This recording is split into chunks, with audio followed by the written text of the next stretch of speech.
This program comes to you by electrical transcription.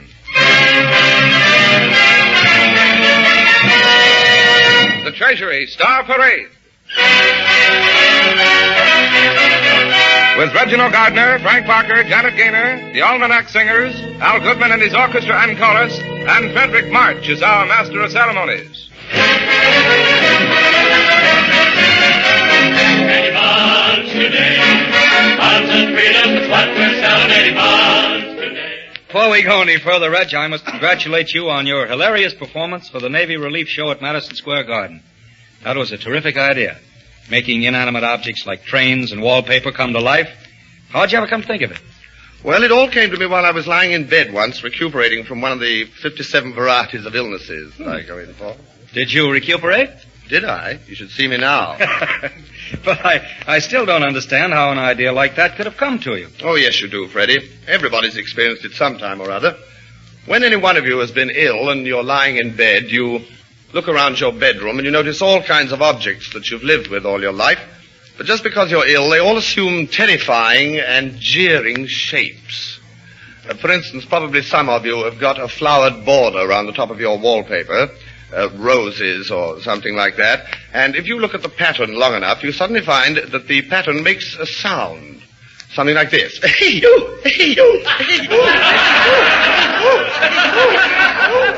the wall. Well, if you look at the pattern long enough, you'll suddenly find one bit that goes, and you don't know why. This gives you a vague idea of what I mean about all inanimate objects being alive and having faces. Now, I think the most alive thing I've ever seen is a railroad locomotive. Not only is it alive, but it's livid, furious. It loathes humanity. And the only guy who isn't afraid of it, I've never been able to understand why, is the engineer, who when he gets the signal to go, he catches hold of a handle and pulls it down, and this furious beast is unleashed. Like this.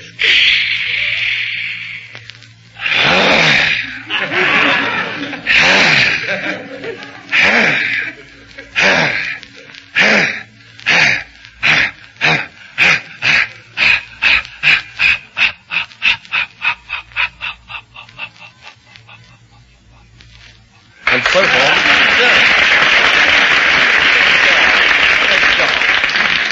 Well, now that we've unleashed this furious beast, we find it still equally angry, and it has a colossal argument with the tracks it's running on.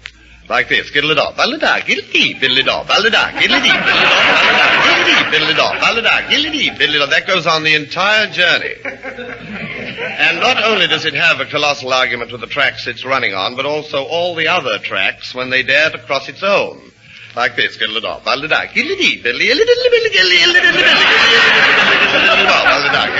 on. You needn't really worry about me. All my family died in an insane asylum. Now, if any one of you has ever been brave enough to get near enough to one of these disgusting locomotives and take a look at the thing really at first hand and close to, you'll find a lot of revolting machinery, all sort of tied up together. And amongst this machinery, you'll find a thing at the side by the wheels that goes backwards and forwards into a kind of round box that makes a noise like this.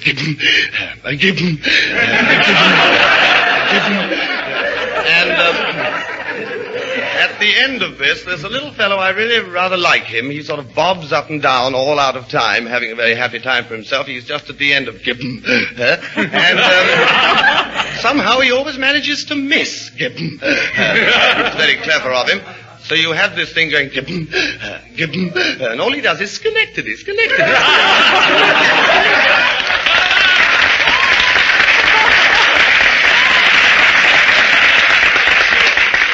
you, Reggie Gardner. It's always a pleasure to hear you. Oh, thank you, Freddie. It's always a pleasure to have you enjoy me. I understand how you feel. I've got my favorites, too. However, it does seem to me rather a paradox that all the ladies I admire should have the same weakness. They all pine for, sigh for, cry for, would die for Frank Parker to begin. They begin.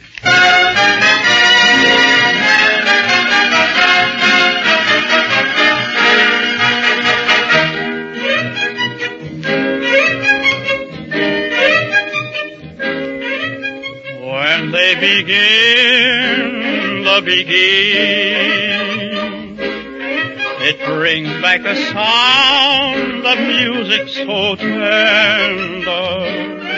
It brings back a night of tropical splendor.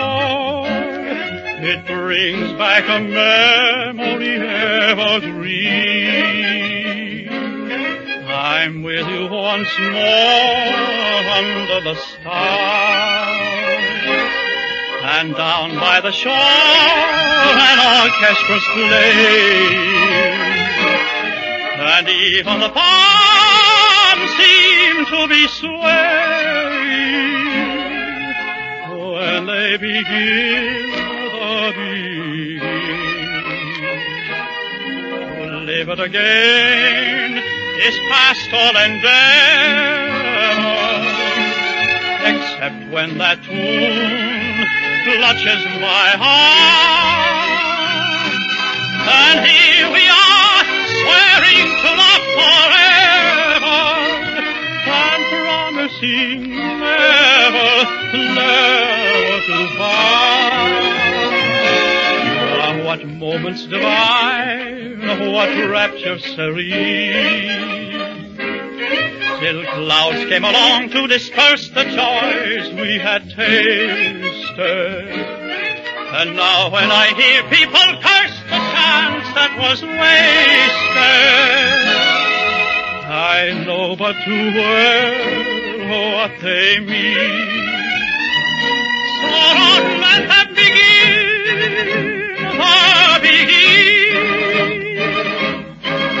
Let the love that was once a pie remain an ember. Let it sleep like the dead desire I only remember. When they begin, begin. Oh yes, let them begin, make them play. Till the stars that will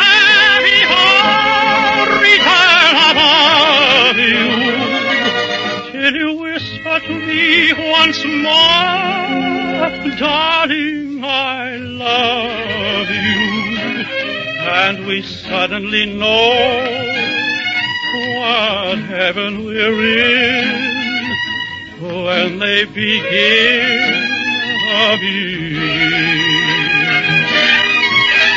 When they begin.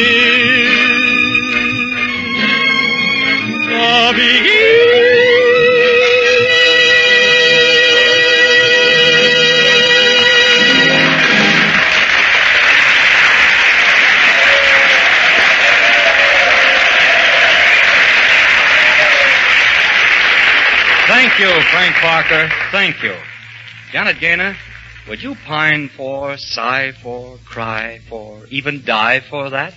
Well, almost. You know, Janet, every time I look at you, I think of the picture we made together, A Star is Born. In my mind, Janet Gaynor will always be associated with that thought. Yes, I know. A lot of people think of me that way. But to me, all of that seems so far away and long ago. I find it very difficult to look back on those days with any feeling of reality when there's so much that we may have to look forward to. All right, you are. Our values have changed tremendously, almost overnight it seems. And things that seemed important a few years ago are very unimportant now. The glamour boys and glamour girls aren't in Hollywood anymore, Freddie. Right. Today, the glamour girls are the ones who drive the ambulances. A new star was born the day Colin Kelly dropped down out of the skies to sink the Haruna.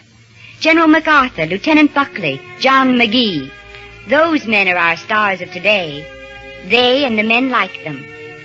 And you men out there in the camps, in the fields, on the battleships and cruisers at sea, in the submarines in the ocean, in the planes in the air and tanks on the ground. You who are out there protecting this land of America that bore you, nurtured you, and made you strong. You who are out there to preserve this freedom, which has cost so dearly and meant so much to our people. Don't make any mistake about it. You are the stars of tomorrow.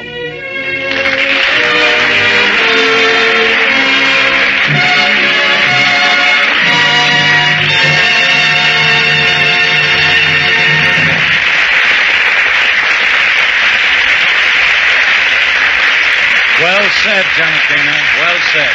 Bless you. Now, here's a group of lads and lassies, 7 of them, toting their own instruments. Probably America's most noted group of modern calypsos, the Almanac Singers, who make up their songs and rhymes as they go along. This one's called The New Martins and the Coys.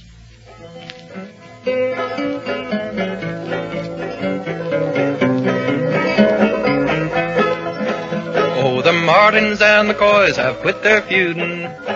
They don't live in West Virginia anymore.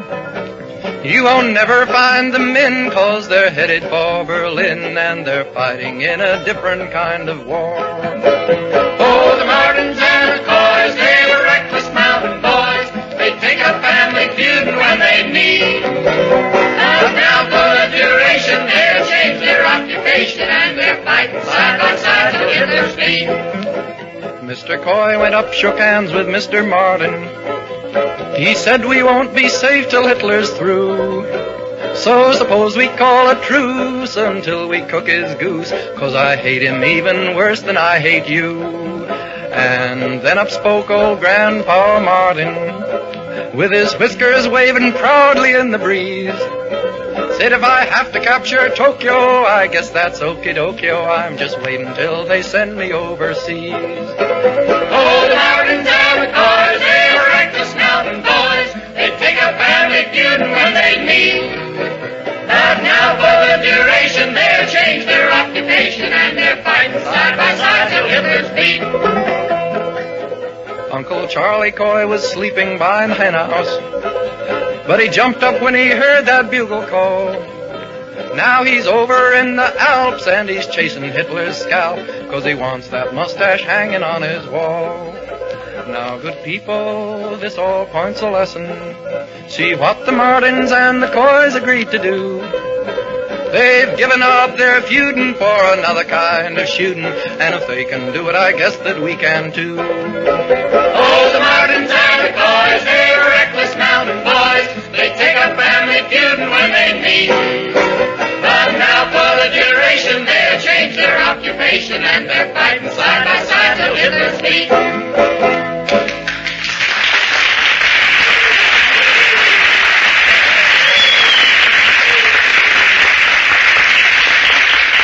Thank you, boys and girls, thank you. That's a mighty happy thought.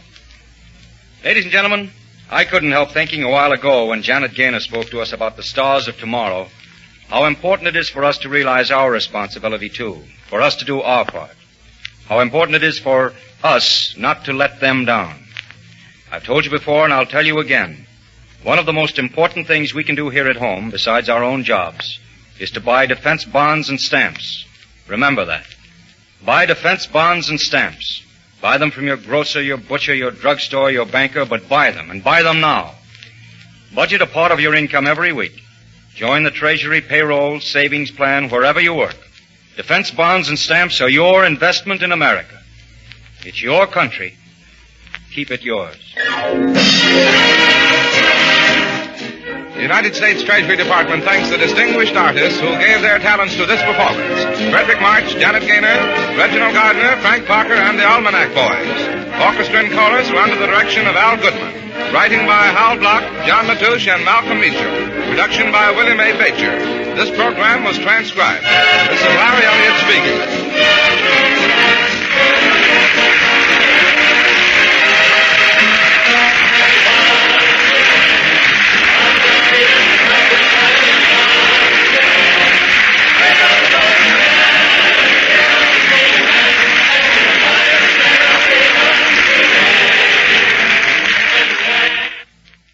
Robespierre's fast asleep. Now let's begin it.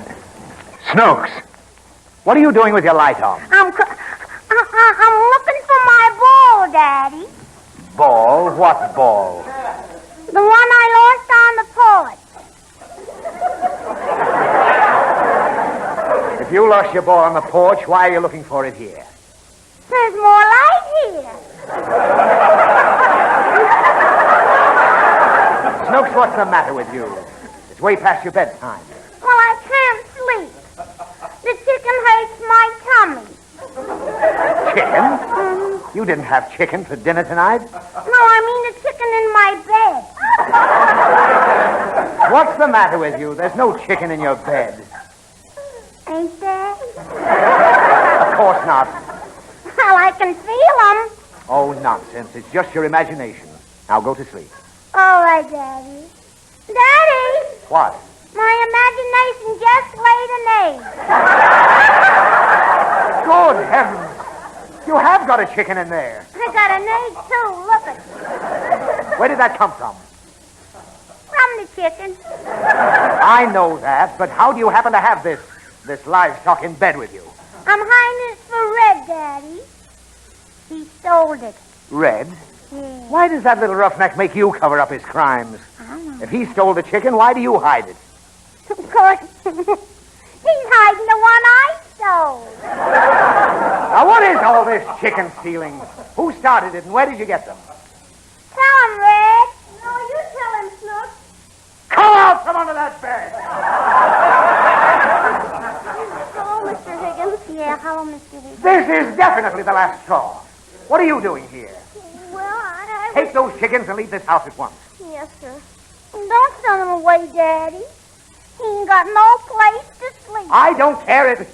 What do you mean? Can't he go to his own bed? No, Daddy. Oh, I didn't know. So you have no place to sleep, eh, Red? No, sir. My bed's full of chickens. I don't understand this whole chicken business. How many have you got? 26. Yeah, and they all lay eggs. Don't they, Red? Uh-huh. And I got a rooster, too. A rooster? Yeah, he's the bookkeeper. But where did you get them all? It isn't possible you stole so many.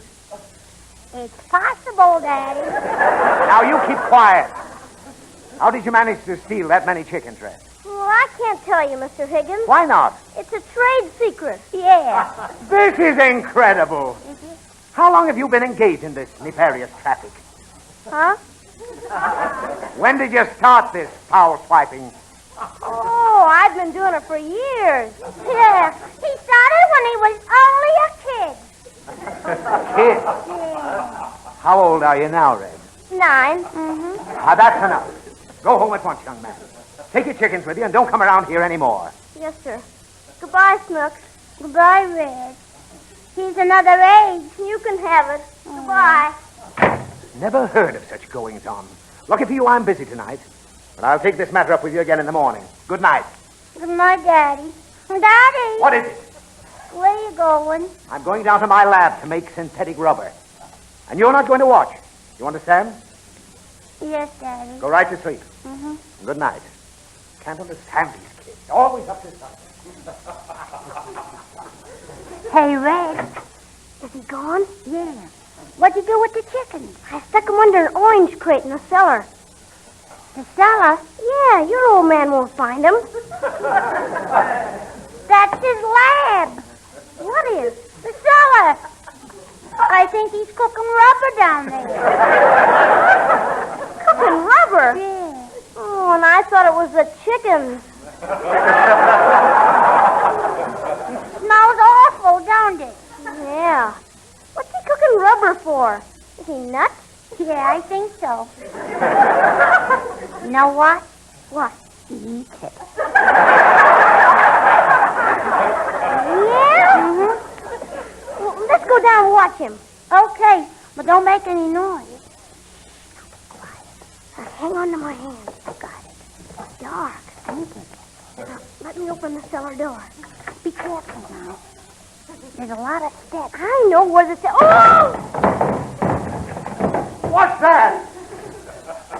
Hello, Daddy. I fell down the steps. Me too. What are you doing back here? I came to get my chickens. Chickens? More chickens? Can't you let a man work in peace? What are you cooking in that pot, Daddy? I'm developing a formula for synthetic rubber. Yeah? See that mixture? Mm-hmm. I'm going to pour it in a form. And when it cools off, I'll have a balloon tire. Does balloons have tires? Nobody has tires. That's why I make them.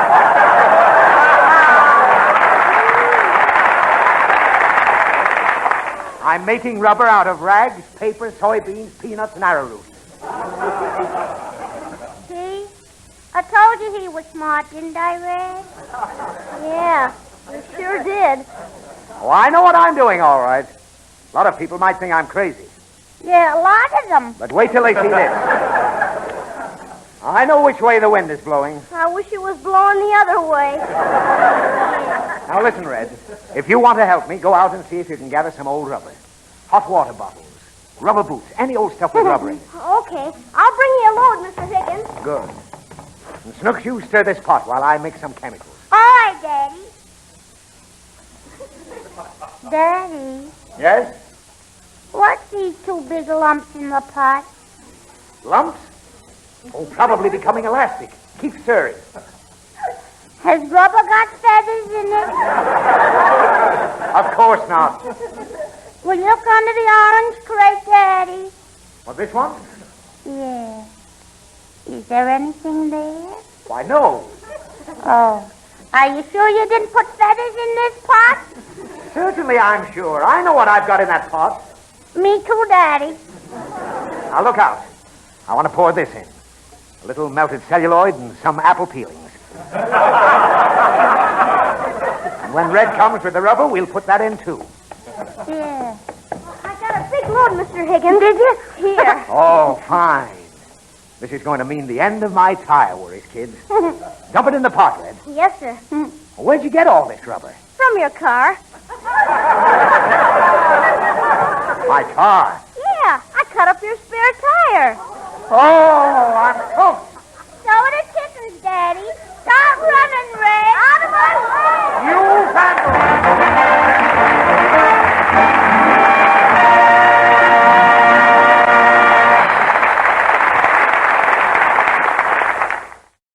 Well, Jane Ace has gone in for social welfare work with a group of women who are opposing the city's buying a certain piece of property for a housing program.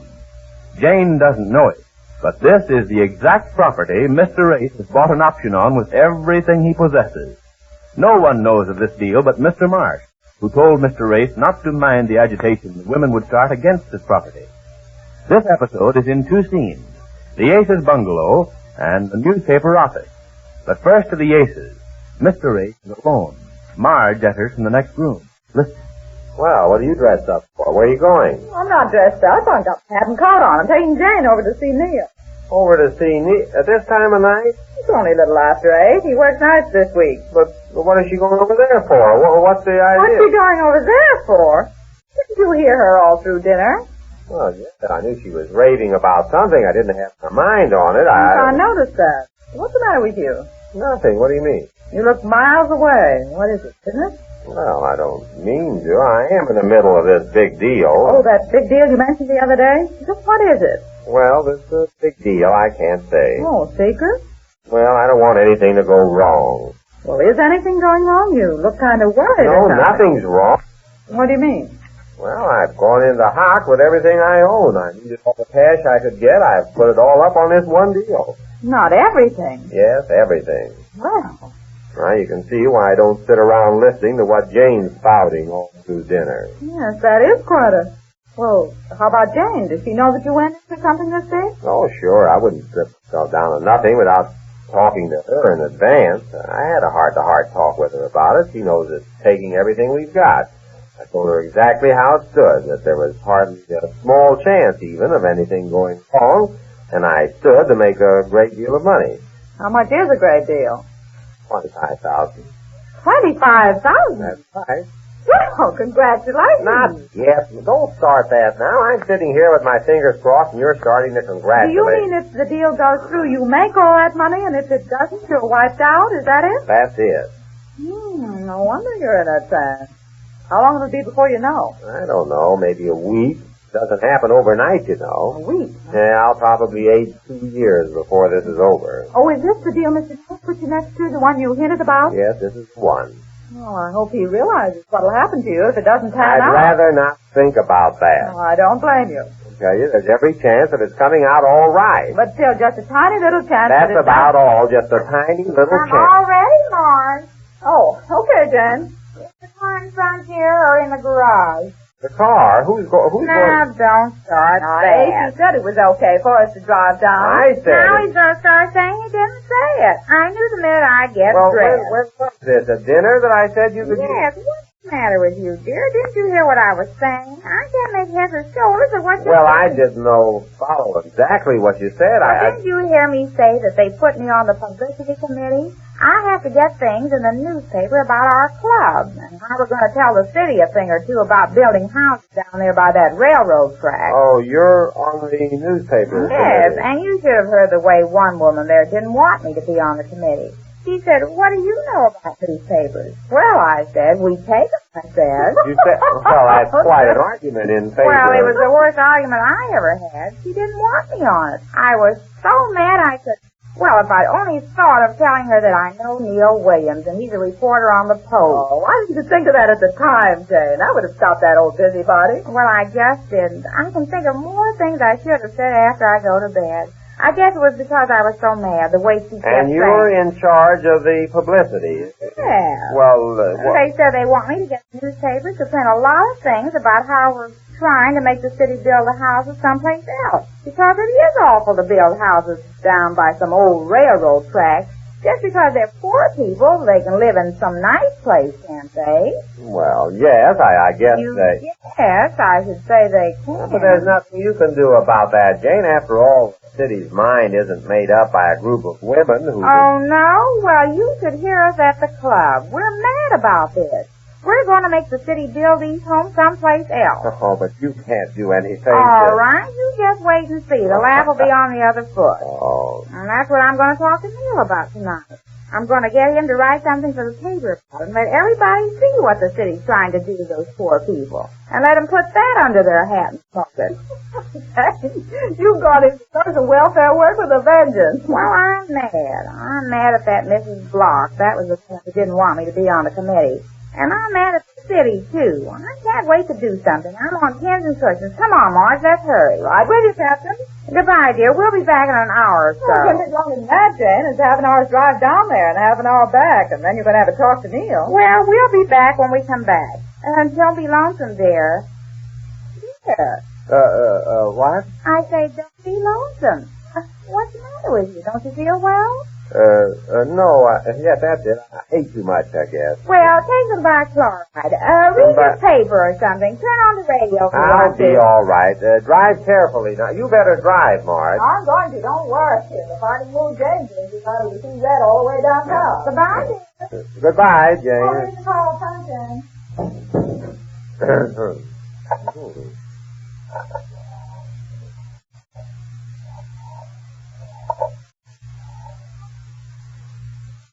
May I speak to Mr. Marsh, please? Yes, this is Mr. H. Thank you. Hello, Mr. Marsh. Listen, Mr. Marsh, my wife was just telling me that she was at this meeting this afternoon, and the women were, well, it's well enough to say don't worry, but if they're really going to fill the newspapers with stuff about... Yes, I think maybe if I told her that this was a property that well, there's nobody here. I can talk. Oh, not over the phone. Oh, you mean somebody might be in? Oh, yes, I get you, Mr. Marsh. I'm sorry I called you about this, but I just felt kind of funny standing here listening to my own wife making a speech against this deal. I guess I just want to be reassured that everything's going to come out all right in spite of all this agitation.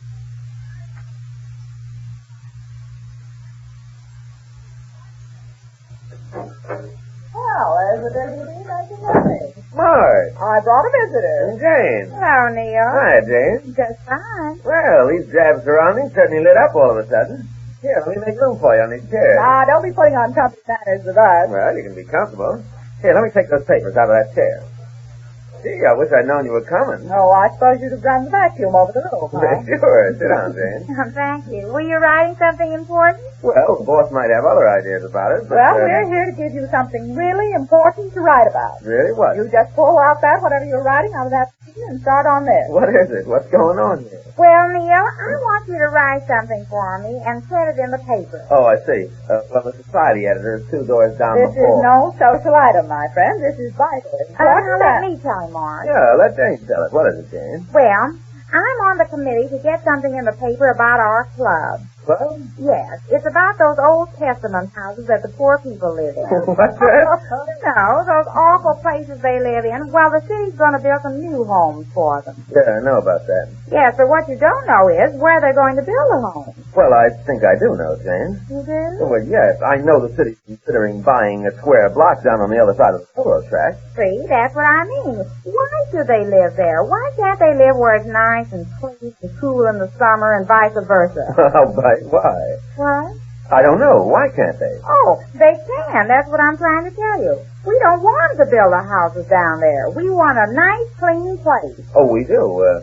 And who are we? Our club. Jane's gone in for social welfare work. It's the social betterment group. What? Yes. Don't tell me you belong to that snooty outfit. It is not. They're very nice. But that outfit's made up of the blue bloods of this town. All the ultra.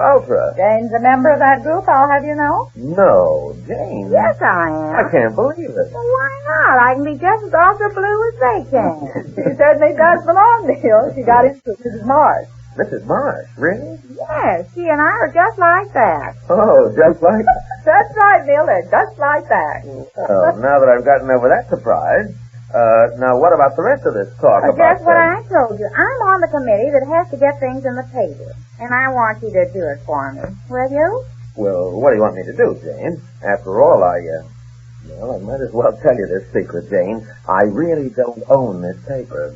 Oh, why, the way you talked to me, it sounded as if you did. I knew I'd be caught. I really only work here. I might as well confess. Well, this is a shock to me, Neil Williams. Forgive me, Marge. Never. What's going on here? I knew you didn't own this paper. And Marge, you didn't think that he owned it. Hey, you see, Marge? You knew it all along. Oh, just kidding, huh? Well, this is no time to laugh. This is serious. And I have to get things in the paper or they're not going to let me be on the committee anymore. They're giving Jane a tryout on this work. Oh, I see. Will you do it, Neil? Well, exactly what do you want me to, Well, the ladies want to rouse public sentiment. There's been a surprising little amount of newspaper reading on this project. Yes, there has it that. So how about it?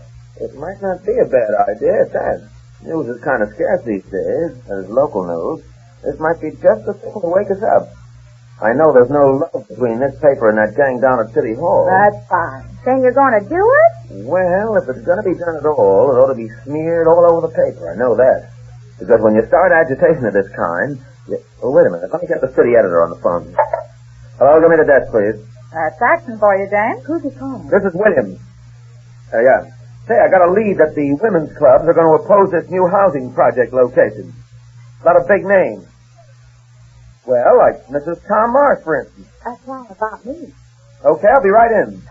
There you are. He sounds interested. You think he'll do it? Well, I'll make a little bet he will. All right. That's $1, Jane. $1? Oh, no. I don't want to bet money. I might lose. Okay, we'll make it a mind bet. A mind bet? All right. Oh, I hope I don't lose my mind. I hope so, too. Well, it's beginning to look more and more like a bad bet for Mr. Ace all around. We'll learn more about it when next we meet the Easy Aces.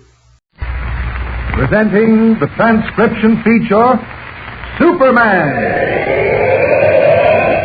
Look, up in the sky. It's a bird. It's a plane. It's Superman. Yes, it's Superman, strange visitor from the planet Krypton, who came to Earth with powers and abilities far beyond those of mortal men. Superman who can leap tall buildings at a single bound, race a speeding bullet to its target, then steel in his bare hands, and who, disguised as Clark Kent, mild-mannered reporter for a great metropolitan newspaper, fights a never-ending battle for truth and justice. But before we join Superman, listen. And now to our story. In response to Editor Perry White's urgent telegram, Clark Kent, Lois Lane, and young Jimmy Olsen are speeding back to Metropolis aboard the Tri-State Limited, puzzled as to the reason for White's almost frantic summons. As we join them in a drawing room, the cracked streamlined express is thundering through the night.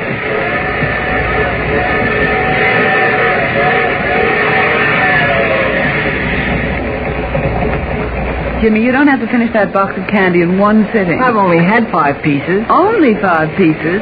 Now go on, put the cover on the box. That's all we need now is take you off the train with a stomach ache. Clark? Yes, Lois? I don't suppose you've had any bright ideas. Bright ideas? You know what I mean. Have you thought of any reasons for Mr. White wanting us back in such a hurry? Now, look, Lois, it's 10:30 now. We just pulled out of Glenwood. The next stop is Walden Junction and then Metropolis, the end of the line. In exactly 27 minutes, you'll know all the answers. Really, there are times when you can be the most exasperating person. How you can sit there with your nose buried in a newspaper is beyond me. Haven't you any curiosity? Maybe the Daily Planet building burned down. Don't be ridiculous, Jimmy. Well, you can't tell. Look. Yes? Exactly what did Mr. White say in the telegram? Well, not very much. I told you. You weren't very specific. Well, neither was he. Maybe a German spy set a bomb off. Jimmy, little boys should be seen and not heard. Not little, and a German spy could set off a bomb, couldn't he? Yes, he could. Clark, haven't you any idea what Mr. White wants? Oh, Lois, I wish you'd stop eating your heart out. We'll know exactly what he wants the moment we get in. Do you think he'll meet us at the station? I'm sure I don't know. Talking to you is like talking to a brick wall. All right, go on, read your paper. As far as I'm concerned, I don't care. Who's that? Come in. Excuse me, I got a telegram from Mr. Kent. Oh, thank you. You're welcome, sir. You're welcome. Well, why don't you open it? I will. It's not going to fly away. Jimmy, I said no more candy. Oh, just 1 piece. I said no more. Okay. This is strange. Strange? Yes. What do you mean, Clark? Another telegram from Mr. White. Gosh. What does it say? Listen. We'll meet you and Jimmy at Walden Junction. Tell Lois to proceed to Metropolis and report at office. Signed, Perry White. Oh, I don't understand that. Mr. Kent and me are supposed to... And I... Mr. Kent and I are supposed to get off at Walden Junction. That's the next stop. And you're supposed to go on to Metropolis. That's right, isn't it, Mr. Kent? According to the telegram. So what's the idea? I don't know, Lois. But orders are orders. Everything packed, Jimmy? Yeah, except the candy. I'll carry that. Clark, what's behind all this? You know as much about it as I do. Yeah, sounds like the station whistle. We'll be pulling in a minute or so. Put your coat on, Jim. Why can't I get off at Walden Junction, too? Well, I can think of one very good reason. Mr. White wants you to get off at Metropolis. Something very strange about this whole business. Something I don't like. You're tossing it off much too lightly, Clark. No, I'm not. But there's one thing you've got to remember, Lois. A good soldier takes orders. I suppose so. Come on, Jim. See you at the office, Lois.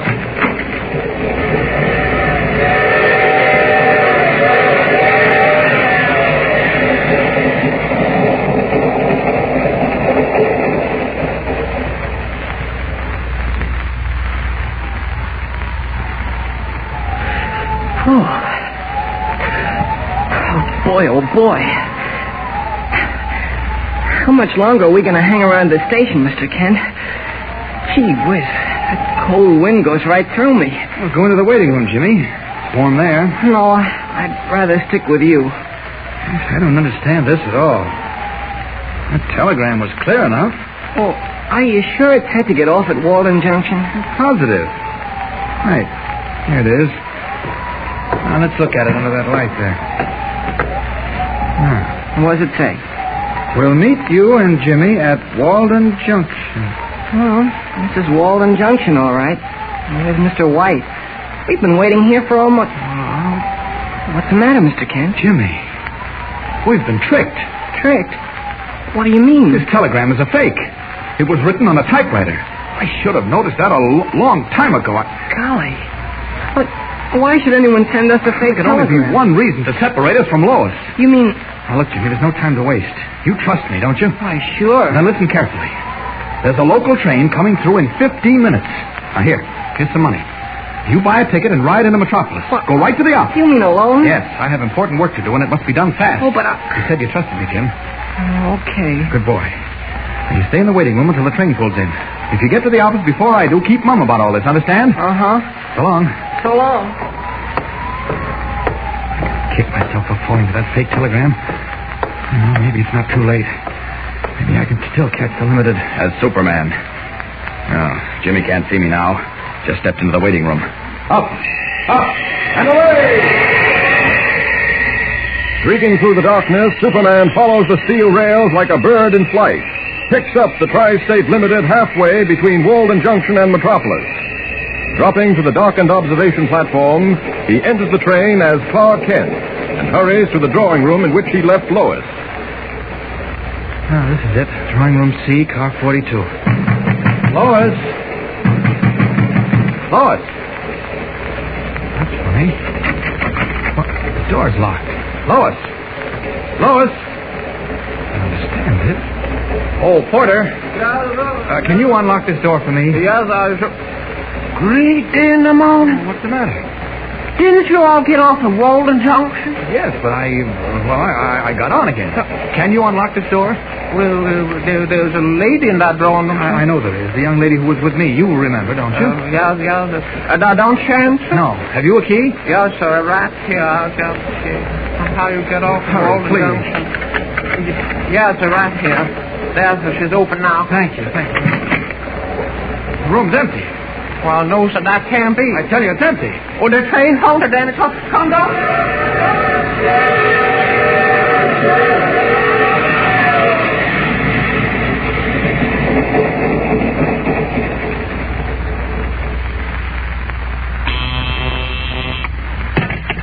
Yes?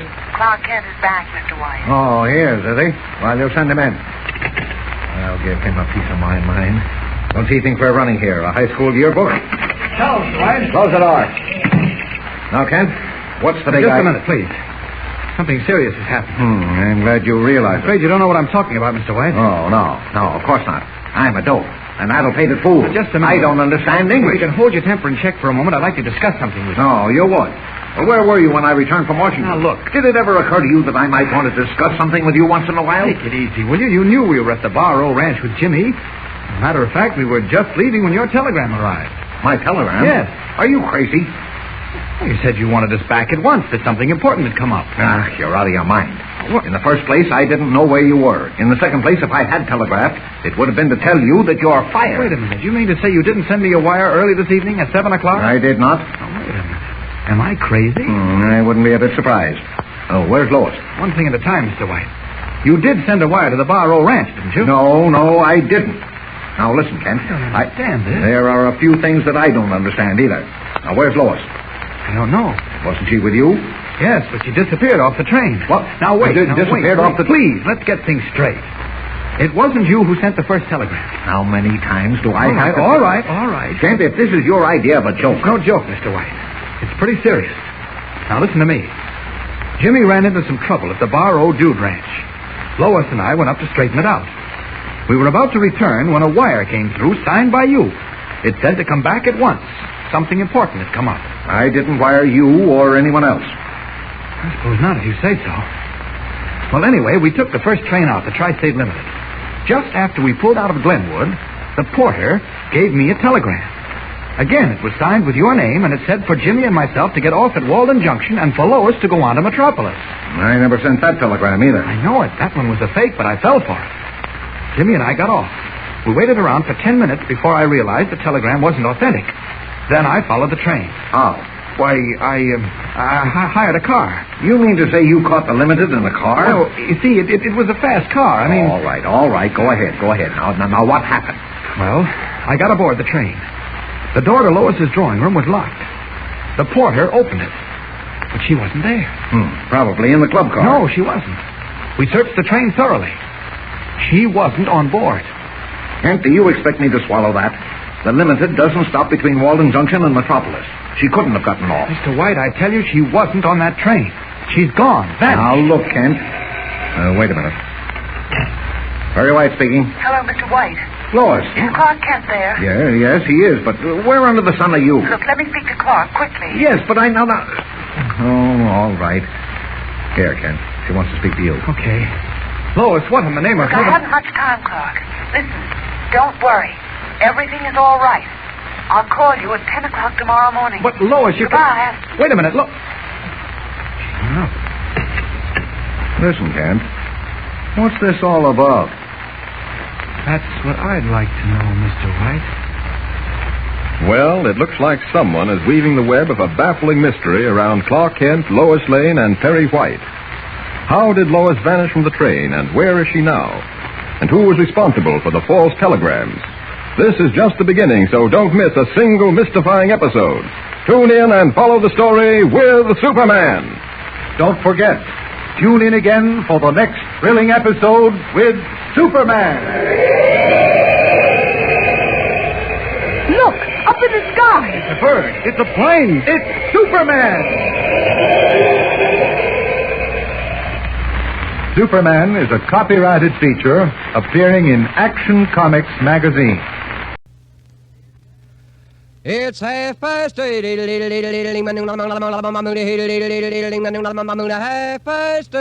It's 8:30, New York time. Time to wake up, America, and stump the experts. Each week at this time, Lucky Strike provides 4 experts for you to stump. You furnish the questions, and our experts try to answer them. For every question used, Lucky Strike will reward you with $10 in United States savings stamps. If the question is muffed, you get a total of a $50 United States savings bond, plus the 24-volume set of the Encyclopedia Britannica. Send your questions to Information Please, 480 Lexington Avenue, New York City. If our editorial staff edits your questions a bit, don't fret over it. In case of similarity, we'll have to be sole judge of who shall be paid, and all questions become the property of Information Please. And now light up a Lucky Strike as I present our Master of Ceremonies, book reviewer of the New Yorker magazine, Clifton Fadiman. Mr. Fadiman. Ladies and gentlemen, spontaneous and unrehearsed as usual, Information Please tonight offers the following board of experts: Oscar Levant, John Kieran, and Franklin P. Adams. And as our guest of honor, the well-known foreign correspondent and author of People Under Hitler, Mr. Wallace R. Dewell. Now we're going to begin with a question that comes to us from Chicago. Mrs. Sophie Wyatt thought this one up. There are 4 parts, get 3 out of 4. What word, gentlemen, means both scraps of old waste materials and a flat-bottomed boat? Mr. Adams. Scow. Scow. Old waste materials would not be scow. No, but I don't know any other word for a flat-bottomed boat. I see. Well, that's 50% right and 50% wrong. Now, it's the same word that means both. Does it come to you, Mr. Kieran? Well, I'll have to throw it at you, gentlemen. Junk. Junk. Means both waste materials. Have you ever heard of a Chinese junk? Junk is not a flat-bottomed boat, I'm sorry to say. We have plenty of junks going right around New York Harbor at this time. Rounded on the bottom? Oh, yes. Really? Well, there are a flat-bottomed boat in can't this question sail a from Mrs. Sophie flat-bottomed Wyatt. boat. Do you want to? I should have said just any A sort boat. of bottom boat. A Just boat a would boat would have been better. Yeah. But that wouldn't have given Mr. Adams any further hint, I don't think. How about a word that means both the collapse of a stock market and a type of linen cloth? Mr. Adams. Crash. Ah, there you have it. That's retrieving it. Now, how about this one? This seems to mean 2 things that are just the opposite of each other. The same word means both to stick or adhere and to split or divide. To paste. You paste somebody in the jaw. Means, yeah, well, you don't necessarily divide him unless you have great luck. We'll see about that in an hour It's a tough It's a tough one to get. But the word is cleave, which, as you see, means both to stick to something and to split or divide it. That's a tough one. How about a word that means both a leaf of thin metal and a blunted sword? That would be what? Mr. Dewey. Foil, isn't it? Foil, yes. Very good, Mr. Dewey. We got 2 wrong out of 4 on that. That sends a $50 savings bond to Mrs. Wyatt and a set of the Britannica. And starts us off very cheerfully. Now, how about this one from Millard Taylor of Arlington, Virginia? This is a musical question. You're going to listen to 4 different pieces of music, and if you listen carefully, each of them should put you in mind of some kind of conveyance. How might you be traveling if you listened to what you're going to listen to now? Go ahead. How would you be traveling, Mr. Levant? It's called Louisiana Hayride. I don't know how they travel on a Louisiana Hayride. You have never seen a hay wagon? On a hay cart. That's it. What's a hay cart? You don't know what that is. Mr. Adams, would you enlighten our urban friend over I here? would go in the yellow taxi. That's a wagon. Yeah, he doesn't know what a wagon is either. You have to explain it to him after A horse-drawn the wagon. performance. If you think he knows what a horse is, you're still mistaken, Mr. Adams. All right, let's listen to the next. familiar to any of you except Mr. Levant? Mr. Levant. It was played too turbulently, incidentally. It's, he'll forgive me for that criticism. It's Troika by Tchaikovsky. Yes, and what is a troika? It's drawn by those horses you said I don't know. In the old days, they do by pop the up. better class Russians. It was with a sleigh instead of wheels. It's a sort of sleigh, that's right. Now the next one. How would you be traveling if, according to that music, does that, it's very Show me familiar. how the way to go home, isn't Yes, how would you be traveling? You'd be drunk. Yes, I think so. You might be a little totter. tipsy. Yes, tottering or staggering. Inattractive, probably. Quite right. And the fourth and last. Oh, that I know. Well, I tell you, the rest of you are having a fine time with this question. Mr. Levant. That sounds like the opening of Porgy. Well, how would you be traveling if you were listening? You mean to go to the show or in the show? Well, that particular music that's the what prelude, I think. On a handcar. No, in a Goat wagon. Yes, on a goat cart. That's right, on a goat cart. I don't know what that music has to do with it, but it's all right. That's the accompanying music as really? Porgy goes out in the goat cart, I do believe. How about this one from Gerald Weil of Toledo? Why would you not see any of these advertisements in pre-war German newspapers? It might still be true, but we know that you wouldn't see them in newspapers before this war began in Germany. Here's the first advertisement. Honor your loved one. Buy plants here for Memorial Day planting. Why wouldn't you see that in Germany a few years ago in the papers? Mr. Duell. Well, the best reason I know is that the plants were not available. Oh, there were no plants. Not of the kinds you'd plant on a Memorial Day. Well, there might be another reason. Mr. Levant? It has to do with the type of burial. They wanted to salvage something even in burial. Do they cremate there? I don't know. Who knows? Mr. Duell. Mr. Adams. I don't think they have any Memorial Day. Well, they're not allowed to adorn graves. Apparently, the gesture is considered much too sentimental for them. Much too good for them, I should think. How about this, Mr. Duell? They are allowed to decorate graves. It would depend on the regulations for the local cemetery as worked out by the party official in charge. They might be allowed to. It might be allowed. Depend on him. Cut flowers were not allowed to be put on graves. Oh, it's hardly worth dying. It's too complicated. Now, here's another advertisement. Why wouldn't you see this? Fresh bread now on sale. New baking every day. Mr. Duell. Because it was forbidden to sell bread that had been baked within 24 hours of sale. Why? On the theory that it wasn't as appetizing and so people wouldn't eat as much and so bread would be saved. I suppose there's something in that, as a matter of fact. I found it so. How about this? See the great Hernando make an egg vanish into thin air. Mr. Duell. Because magicians were forbidden to use eggs or any other foodstuffs in their tricks. They were also forbidden at the same time to explain their magic, because, of course, if you start explaining sleight of hand in Nazi Germany, you never know where you're going to end. Well, that gives us 3 out of 3. Book, didn't you? How about this one? From Mrs. A.J. Strawn of Long Beach, California. Get 3 out of 4 if you can. What's being described in these alliterative adjectives? What is alliteration, Mr. Adams? I'm lucky I know what adjective means. Similarity of letters in beginning words. Yes, right. Now, here are some examples.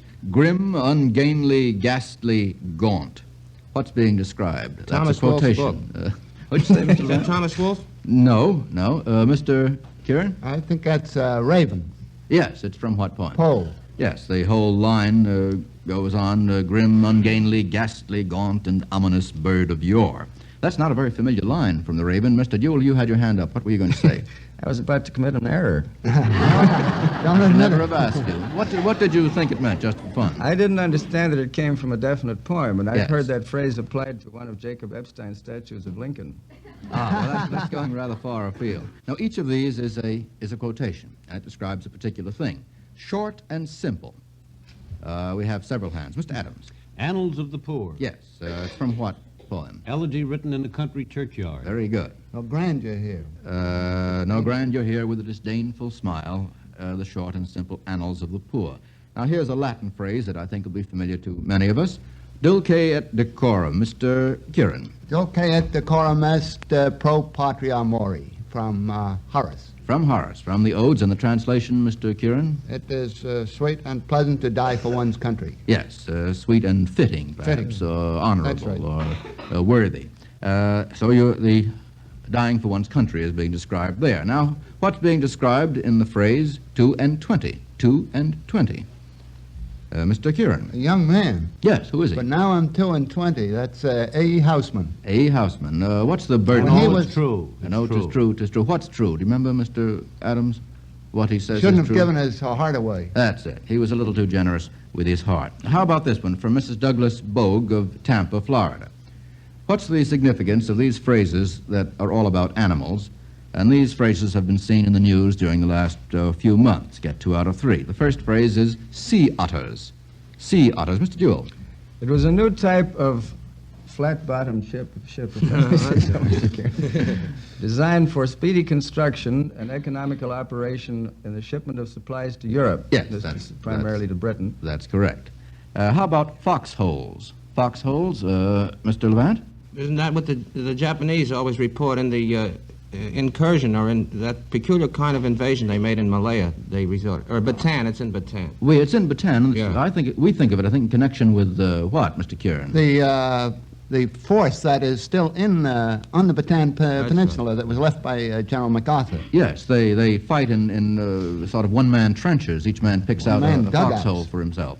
Right. How about flying tigers? What does the phrase recall to you, Mr. Kieran? Flying Tigers is a nickname of the American volunteer flying force operating along the Burma line. Yes, fighting the Japanese. Mr. Levant? Isn't that a combination of American and Britain? I think they're American volunteer flyers and giving a very good account of themselves, as we all know. How about this one from Mrs. Lewis H. Green of Manasquan, New Jersey? Get 2 out of 3. Manasquan. I'm very sorry. I apologize to Manasquan and to Mrs. Lewis H. Green and to this group of inexorable experts. How about this? Name the spinners or weavers who did the following jobs. The first spinner or weaver saved a lady's life by doing a job that she couldn't manage for herself. He did it for her. What's a spinner? It's like a horse, Mr. Levant. Just one of those things you don't know. A roulette spinner? You know the stuff, cloth that we wear? Oh, yeah. Yeah, a spinner. That sort of spinner. Well, that's in mythology, isn't it? Greek mythology? No, it isn't. Well, I'm sorry. It isn't in Greek mythology. It's in folklore. That isn't the Flying Dutchman you're talking No.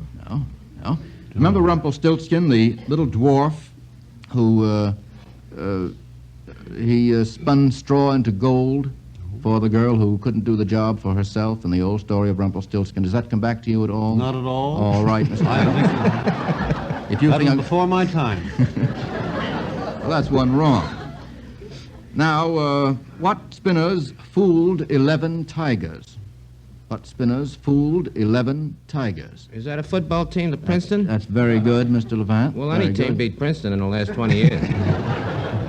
What does the phrase spinners mean in this case? Oh, that's that play with the Football's quarterback. It's a deception, a handling of a ball with your... Mr. Kieran will Yes. It probably means Harvard this year. They use a lot of spinners. Spinners. Well, there was one particularly famous Why, game, the greatest wasn't there? spinner in 1941 was on Harvard. I forget his name. I don't mean that kind of spinner.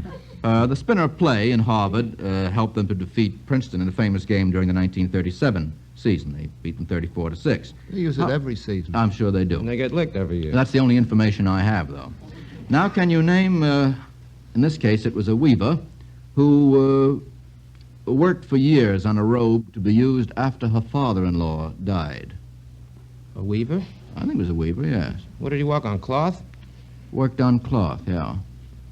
That doesn't give you any hint, does it, Mr. Yeah. Levant? Who? Well, when Gloria Swanson returned to Hollywood, they had a big cloth thing on the floor so she wouldn't get her feet close to the ground. Could that have been it? No, but it's nice to know it. It's very nice to know it.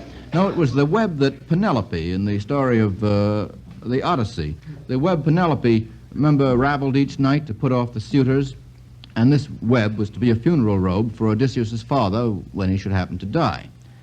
It was just a deception, of course, that enabled her to keep the suitors away. Well, that gives us 2 wrong out of 3 and sends a $50 savings bond to Mrs. Green and a set of the Britannica.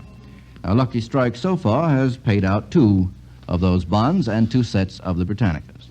Now, Mr. Cross shows us how a tobacco expert might edit a certain well-known work by Mr. Funk and Mr. Wagnalls. Well, ladies and gentlemen, for a tobacco expert, the dictionary's definition of mildness would seem incomplete.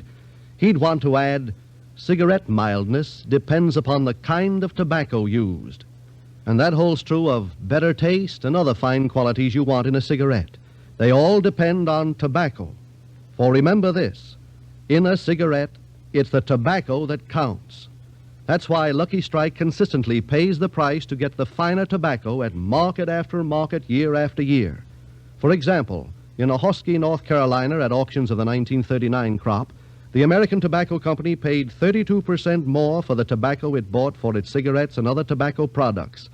Yes, 32% above the average market price published by the United States Department of Agriculture. And that crop, properly aged, mellowed, and blended with other fine crops, is in the Luckies you buy today. Mr. Fadiman, aren't facts like these worth every smoker's attention? Mr. Cross, the figures tell the story, and I timed you at just 59 seconds. But we'll go on with a question that comes to us from Warren T. Abbott, Commandant at the Marine Corps League in this city. A musical question again, and I think we all ought to be able to join in it. What military or naval association do you have with the following pieces of music? Get 3 out of 4. Let's have the first. Mr. Dewell. Field Artillery.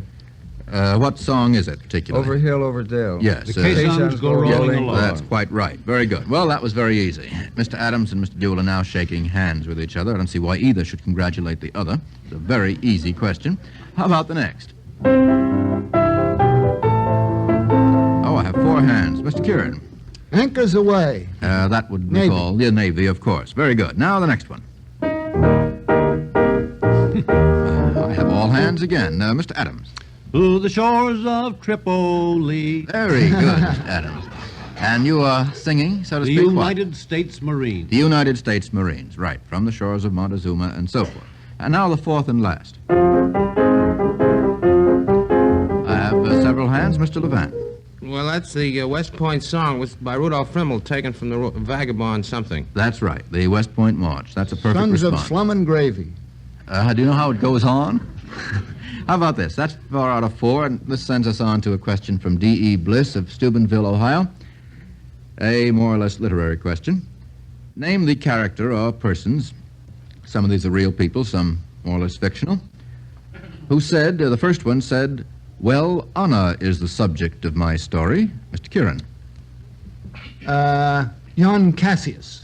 Cassius is right, yes. In what In play? Julius Caesar, In Julius by Caesar. W. Shakespeare. That's not a John very... W. Cassius. How about this one? These questions are all about honor. Who is not without honor save in his own country and in his own house? Mr. Dewell. The prophet. The prophet. And the quotation is from what source, Mr. Dewell? It's the good book, isn't it? Yes, it is the good book. It's from the book of Matthew. How about, who pledged their fortunes and their sacred honor? Mr. Kieran. The signers of the Declaration of Independence. Yes, and we might repeat that sentiment. We mutually pledge to each other our lives, our fortunes, and our sacred honor. Who cared more for honor than for his girlfriend? Mr. Adams. Richard Lovelace. Richard Lovelace. Who was Richard Lovelace, Mr. Adams? He was a man who said, loved I not honor more. Yes, he prefaced it by saying, I could not love thee, dear so much. Loved I not honor more. Colonel Richard Lovelace. Was he a colonel? I thought he was a sir. How about this one? This comes from Alex V. Boyd of La Jolla, California. Here are the first names of Indian leaders who are now in the news. What are their last names, and what does each of these personalities stand for politically in India? Pandit Jawaharlal. Pandit Jawaharlal. Mr. Dewell. Nehru, isn't it? Nehru is right. Who is Nehru? He's one of the outstanding leaders for Indian independence. Yes, particularly he's... I think Well, only on one I side. should think so, Mr. Adams. Mr. I don't Levant? think he represents the Muslim group. Well, he represents the nearest thing to an all-India national leader. That is, he's the head of the All-India National Congress Party, which does contain a representation of the Muslim group. Mr. Cripps thinks he's important. Mr. Cripps thinks he's important, and Mr. Cripps is right. How about Archibald Percival, Mr. Levant? Is that Wavell? It is Wavell. And what is Wavell's He's job at commander moment? of the armed forces in India. In India and in Burma. Quite right. Now, how about Muhammad Ali? Muhammad Ali, Mr. Kieran? Oh, Muhammad Ali. Muhammad. Muhammad Ali. No, I take it back. This may be an unfamiliar one, but I was it's going very to say important for us to Gandhi, know. but that isn't No. quite his first He's the name. son of the prophet. Well, I don't know what Muhammad's... The Prophet must have lived a long time. This particular Muhammad, Ali, has as his last name Jinnah, Jinnah, and he is the leader of the Muslim League in India. The problem, Mr. Cripps, of course, is complicated by the fact that India is split to some extent among the Muslims and the Hindus. How about Mohandas Karamchand? Mr. Cripps is now, he's the man who came to Jinnah. That's very good, Mr. Adams. Mohandas Karamchand, Mr. Kieran? Well, I think that's Gandhi. That is Gandhi, yes. And what's his position in India today, Mr. Kieran, briefly? Well, would you say? well, right now I don't know. He was the head of the sit-down, peaceful resistors. Yes, Mr. Levant? Well, he's a pacifist by temperament. I think he's an elder statesman in regards to Nehru. That's the way I would regard That's a very good way of putting it. He was formerly the leader of the National Congress, and he's superseded as an active leader by Nehru, but still has enormous influence, very properly, in India. Did you notice my political tact? Yeah, notice it stuck out like a sore thumb. Maybe I'm the man to send to India. How about this one from Mac Levin of Milwaukee? This is all about tyranny. I'm going to give you some quotations about tyranny and see if you can identify them for us. What is the worst tyranny, quote, on humankind? Mr. Duell. It's the tyranny. It's from the Panther and the Hind, Who wrote and it's the Panther and the suppression Hind? of intelligence. It's worst. That's quite right, Mr. Duell. The answer is correct. part of the quotation. I'm Well, afraid I it's bungled a that one. tough quotation, and I don't think most of us would know it. I certainly wouldn't have. Of all the tyrannies on humankind, the worst is that which persecutes the mind. And who wrote the lines? Dryden, wasn't it? Yes, Dryden. The Hind and the Panther. The Hind and the Panther. Lines are very pertinent today. Now, how about this? What makes tyranny tremble? Mr. Adams. Thy mandates. Or is it thy banners?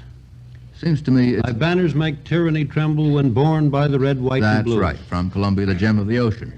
Who shouted, liberty, freedom, tyranny is dead? Did they shout that? Somebody did. Mr. Kieran, I might expect you to know this, just possibly. It was the character Cinna in Julius Caesar after the murder of Caesar. Oh, I'm sorry. It's, well, that's all right. You needn't feel apologetic. Happens once in a lifetime, Mr. Kieran. Shouted, liberty, freedom, tyranny is dead. How about this? Let's You're see. shouting it now. We got 2 out of 3. How about this from Mrs. Mary Kearsley of Santa Monica, California? Which of these articles, gentlemen, is subject to a federal retail tax? A tube of shaving cream. Yes or no? Mr. Levant? No. No is right. A jar of cold cream. Any federal retail tax on that? If we know that, it's indicting. How about it, gentlemen? Yes. Yeah, is that a guess, Mr. No. I say yes. It is. Yes is right. And what's the reason for a jar of cold cream Well, being it's taxed? supposed to be a luxury. Well, it's cosmetics in general are considered luxuries. How about a fountain pen? Any tax on that? Mr. Adams, what would you think? I would think yes. Well, you would be wrong. No is the right answer. What were you going to say, Mr. Levant? I get mine for nothing. I won't say anything now. No, a fountain pen is not taxed. I suppose it's considered a necessity, more or less. How about a watch? Would that be taxed? A No. watch? Yes. Yes. A watch is jewelry. Don't you people pay any attention Haven't to what bought a you watch buy? lately. They always charge a tax on everything, though. I don't know why. No, that's the way it Federal seems. tax? No, there's no tax on a watch. Well, that sends a $50 savings bond to Mrs. Kearsley and a set of the Britannica. We only got 2 out of 4 right on that. How about this? From Ruth C. Sprague of Needham, Massachusetts. Get 2 out of 3. Who made these remarks and when during wartime? Here's the first. The lamps are going out all over Europe. We shall not see them lit again in our lifetime. Mr. Duell. He was then Sir Edward Grey. He was later Lord Grey of Falladon, who was British Prime Minister, or British Foreign Minister, I beg your pardon, Foreign Secretary, in 1914. Yes, and it was then that he made that famous statement, and perhaps it was truer than it seemed to be at the time. Here's another. Fondly do we hope, fervently do we pray, that this mighty scourge of war may speedily pass away. Mr. Kieran. That was Abraham Lincoln, the second inaugural address. Yes, in 1865. Carved in the stone in the Lincoln Memorial on the east side. Yes, those are very moving words, Mr. Kieran, but actually there's a defect in them from the point of view of craftsman and prose. Fondly do we hope, fervently do we pray that this mighty scourge of war may speedily pass away. As pros, what's Scourge wrong? doesn't pass away. No, it isn't that. It's the fact that the line has both rhyme and rhythm. And it's a curious thing that good prose should not have any easily observable rhythm, and it shouldn't have rhyme. What do you think, Mr. Adams? I object. Well, go ahead. Tell me why. It sounds good. You like that? I love it. Actually, when you have rhyme and prose, doesn't sound good to some ears. How about this one? Now, no matter how long it may take us to overcome this premeditated invasion, the American people in their righteous might will win through to absolute victory. Yes, Mr. Duell. It's the President's address asking for a declaration of war. Yes, quite right. Now, how about this from Morris Goldberg of Philadelphia? The pianist is going to play the endings of 3 famous piano cadenzas, or unaccompanied passages, just before the conductor gives the signal for the orchestra to start. Identify each one, if you can. Let's have the first.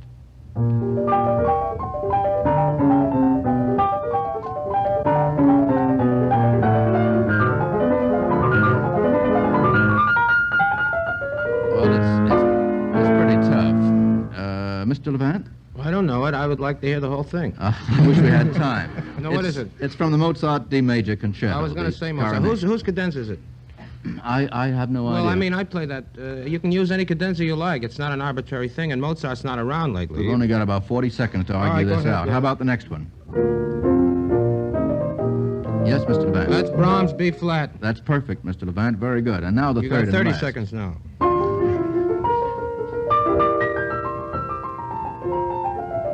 Go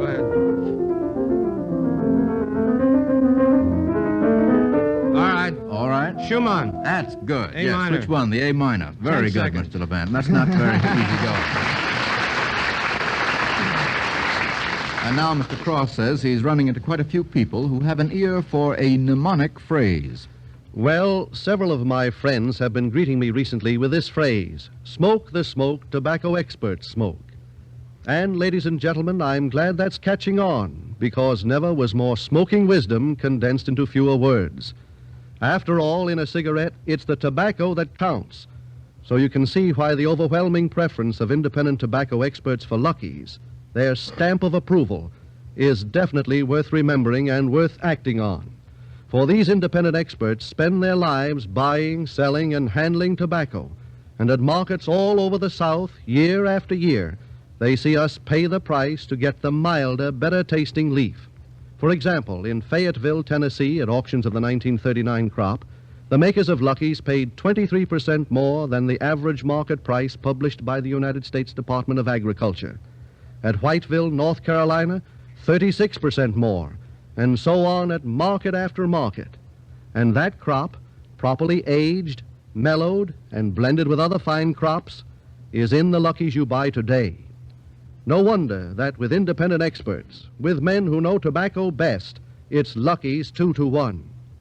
Smokers, remember, in a cigarette, it's the tobacco that counts, and Lucky Strike means fine tobacco. Those are the simple facts behind our phrase, smoke the smoke tobacco experts smoke. Thank you, Mr. Cross. This evening, Lucky Strike has cheerfully paid out 3 $50 United States savings bonds and 3 sets of the Encyclopedia Britannica. Thank you, Mr. Duell, for coming to Lucky Strike's party tonight. Now, next week, Mr. Adams and Mr. Kieran will sit in with 2 guests. Our old friend, the famous critic and composer, Deems Taylor, and as our special guest, Madame Ivy Litvinov, author and translator in her own right, and of course known to all of us as the wife of the Soviet ambassador to the United States. Remember, for every question answered correctly, the sender gets $10 in United States savings stamps, and for every question that stumps our board, you get a total of a $50 United States savings bond, plus the complete 24-volume set of the Encyclopedia Britannica. Send your letters with questions and the correct answers to information, please, at 480 Lexington Avenue, New York City. And now, a parting message from Mr. L.A. Speed Riggs, famous tobacco auctioneer from Goldsboro, North Carolina. That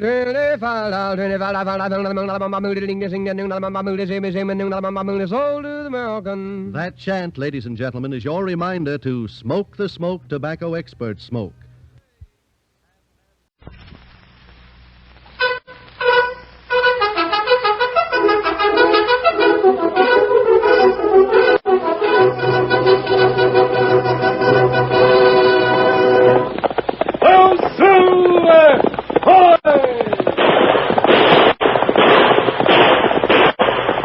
fiery horse with the speed of light, a cloud of dust, and a hearty hi-yo Silver, the Lone Ranger.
With his faithful companion Tonto, the masked rider of the plains led the fight for law and order in the early western United States.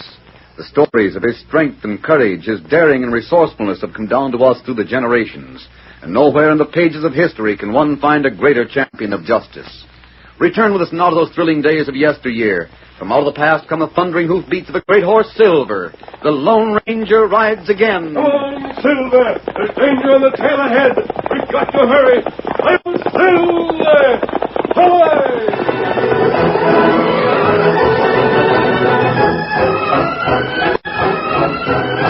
The Lone Ranger, riding between two mining towns in the Black Hills, saw a square of cardboard fastened to a tree. He hurried toward it with Tonto close behind. Steady, Silver. Steady, boy. Look at that, Tonto. That reward notice. We saw another one of those at the edge of that last town. And there's a $10,000 reward for the capture of that man, dead or alive. That's not good. They describe me. Masked man, light hat, white horse called Silver. The reward is offered by the Drexel Syndicate. Drexel know what you do. No doubt of that. You must have heard how we are trying to interfere with his operations in this part of the country. Maybe you make too much trouble for Drexel. Not as much as I'd like to. Perhaps these notices are a good sign, Tonto. Drexel wouldn't be willing to spend $10,000 unless we were in his way. That's right. But plenty people know Lone Ranger, and plenty people good friends. Drexel has thought of that. The small type here at the bottom of the notice, he explains that the real Lone Ranger's in Texas. He says that I'm really a crook posing as the Lone Ranger. But you got ring on finger. Only real Lone Ranger wear that. If anyone gets a chance to shoot, they won't stop to look at a ring. Maybe you hide for time, huh? Hide? That's what Drexel would like. Well, we won't hide. We'll keep after his agents. We're trying to buy up all the gold mines. But wait, Kimasabi. Well? Maybe it'd be good thing for a plenty feller. Plenty men maybe want to sell gold mine. Get cash. Drexel isn't fair, Tonto. He doesn't pay a tenth of the amount the mines are worth. Furthermore, it would be a bad thing for one firm to control the industry. Bad? Yes. America's founded on free enterprise. All gold mines are operated by one man. The miners would have to take whatever pay was offered. There'd be no competition. Drexel would be able to name his own terms for every piece of machinery he bought, every railroad he used, every man who worked for him. That's right. Yes, he'd be too powerful. It's not American to give one man too much power. He'd make slaves of the people he hired. And, Tonto, there shall be no more slavery. And we go on to next town, huh? Not tonight. We'll find a place to make camp and go into town in the morning. The horses need rest, and it'll soon be dark.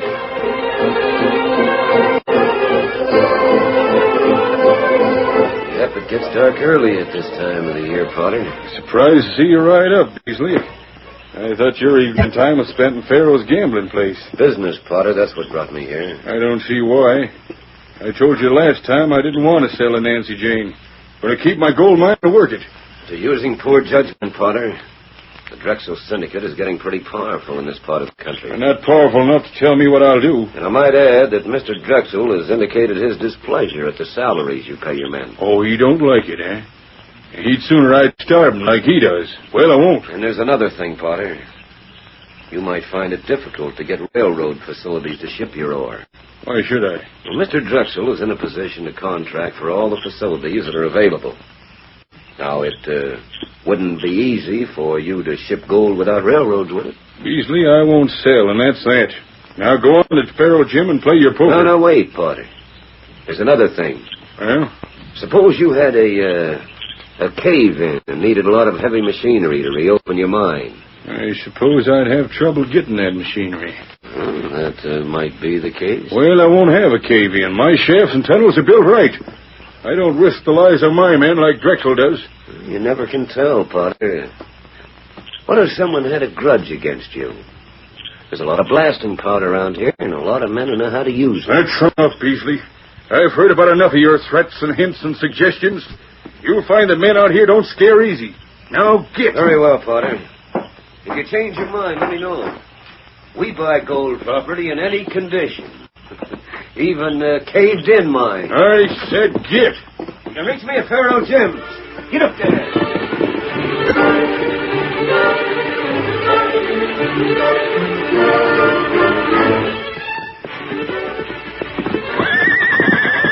Steady there, Silver, old fella. I'll have the saddle off in a minute and rub down for you. Oh, look yonder, Kemosabe. Me see light in next town. Oh, I see, Tonto. That means that any fire we might build would serve as a beacon. Well, we'll do without a hot meal tonight. Look there. You see? Red flare in the sky. Hello, is that Wait, a signal? listen. You hear it? That blast. Explosion, and a big one. Explosion like that means trouble. And trouble in the Black Hills generally means Drexel. Now, Tonto, we're riding tonight. Steady, Scout. You're cinched tight. It'll be an easy trail through these hills at night. Steady there, Silver. Steady, boy. Steady, fella. You ready, Tonto? Me ready. Get him up, Scout. Come on, Silver.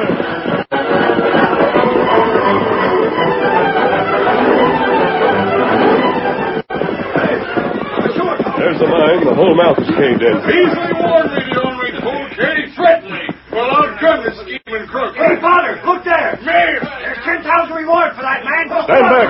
Need for that reward. Tonto, break for it. Right. Get him up, Scout. Come on, Silver.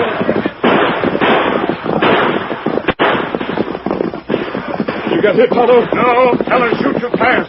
Bullet go wild. Good. We can't let that sort of thing go on, Kemosabe. There's too much to be done. We've got to be free to move. And what we do? Train up. Easy, boy. Easy now. Easy. Oh. That's it. Tonto, I've got to go back to that town. I've got to use a disguise. Here, help me unroll my pack and get out the old clothes. Time to fix it. We've not only got to fight men who blow up gold mines, but we've got to show these people that the real Lone Ranger's in the Black Hills and not in Texas.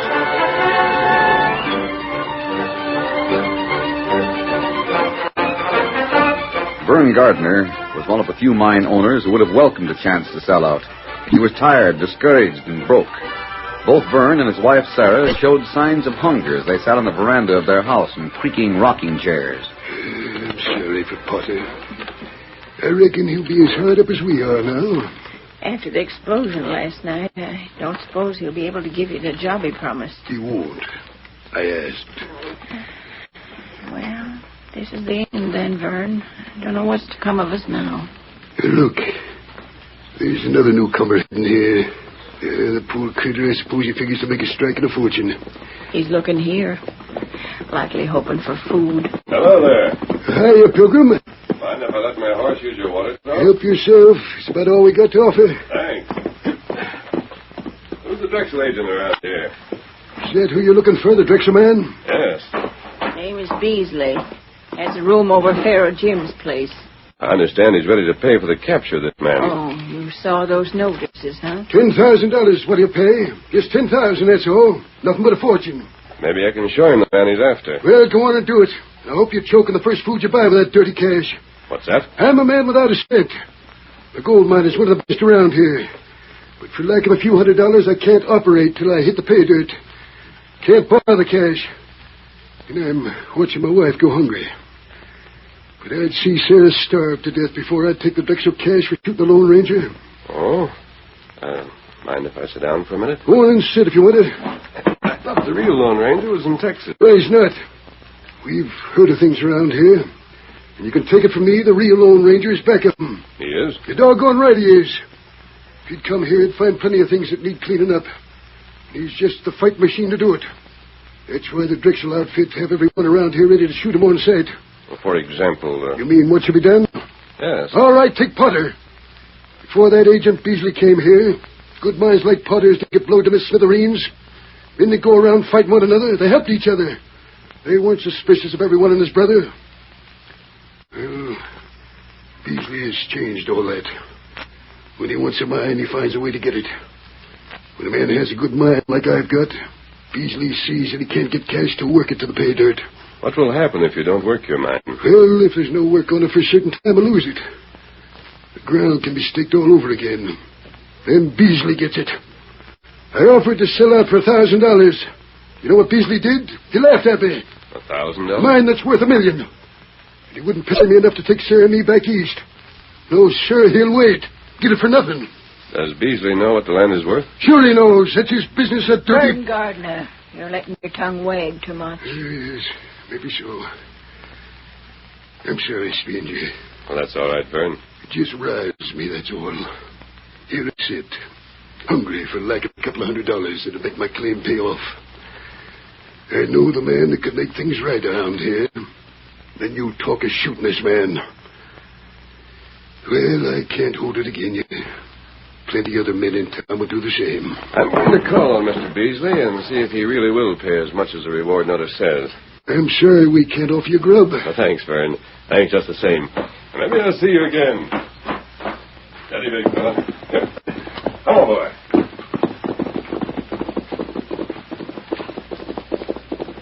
He's a nice-spoken kid, Sarah. I shouldn't have said what I did. I don't know about that, Vern. What do you mean? My pa used to raise horses, so I know him. What do you mean? That stranger's riding the best horse I ever saw. I wonder what he calls it.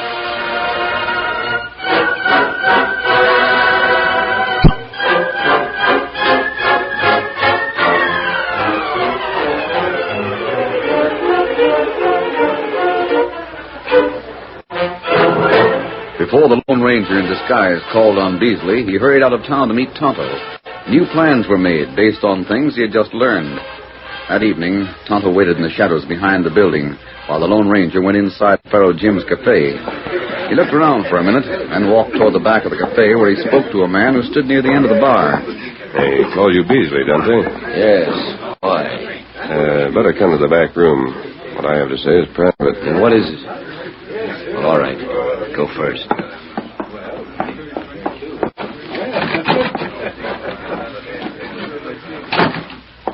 Who are you? What do you want? What do you know about this handbill? Is the reward on the level?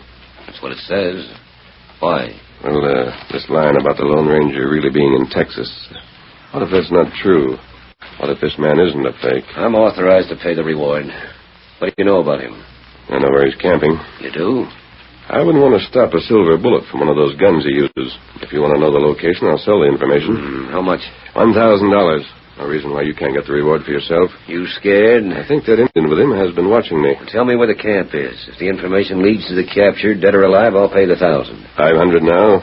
The rest later. $300 now. That suit you? Yes, I'll take it. Let me see the cash. All right. $250, $300. There's the cash. Hey, what's that? The lamp. Doc, get on the table quick. Shoot! Someone's here in this room. Came through the window. Do something! Silver! You hear that? Silver, that horse. Excuse me. That got away. Are you all right? Yes. Did he knock you down, too? Oh, that Indian, Candle. Here, I'll light it. The cash was on the table. It's gone. And a bullet in its place. A silver bullet.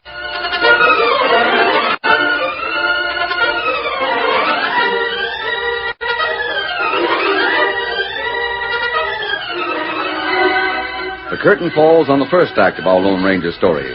Before the next exciting scenes, please permit us to pause for just a few moments.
Now to continue our story.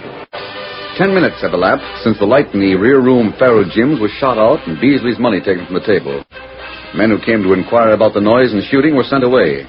Another lamp was lighted, and Beasley spoke to the man across the table. I paid you the $300. It was on the table. It's your cash that was stolen. Oh, what about it? You promised to tell me where the Lone Ranger's camp was. Not much use now. What we said here was probably overheard. Camp will be moved. Yeah, I suppose that's right. Well, where was it? Half a mile south of town, in the woods at the bend in Durham Creek. I suppose it's just as you said. He'll move the camp now. You needn't complain. You're out just $300. I'd have had more than that if you'd captured the man you want. You, can still get that reward. Maybe I'll try for it. I'd like to meet that Indian that was here.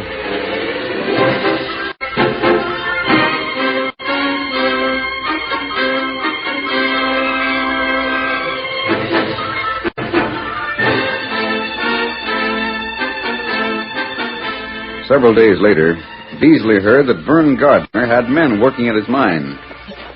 Heading there, he met Potter on the way. Keep going, Beasley.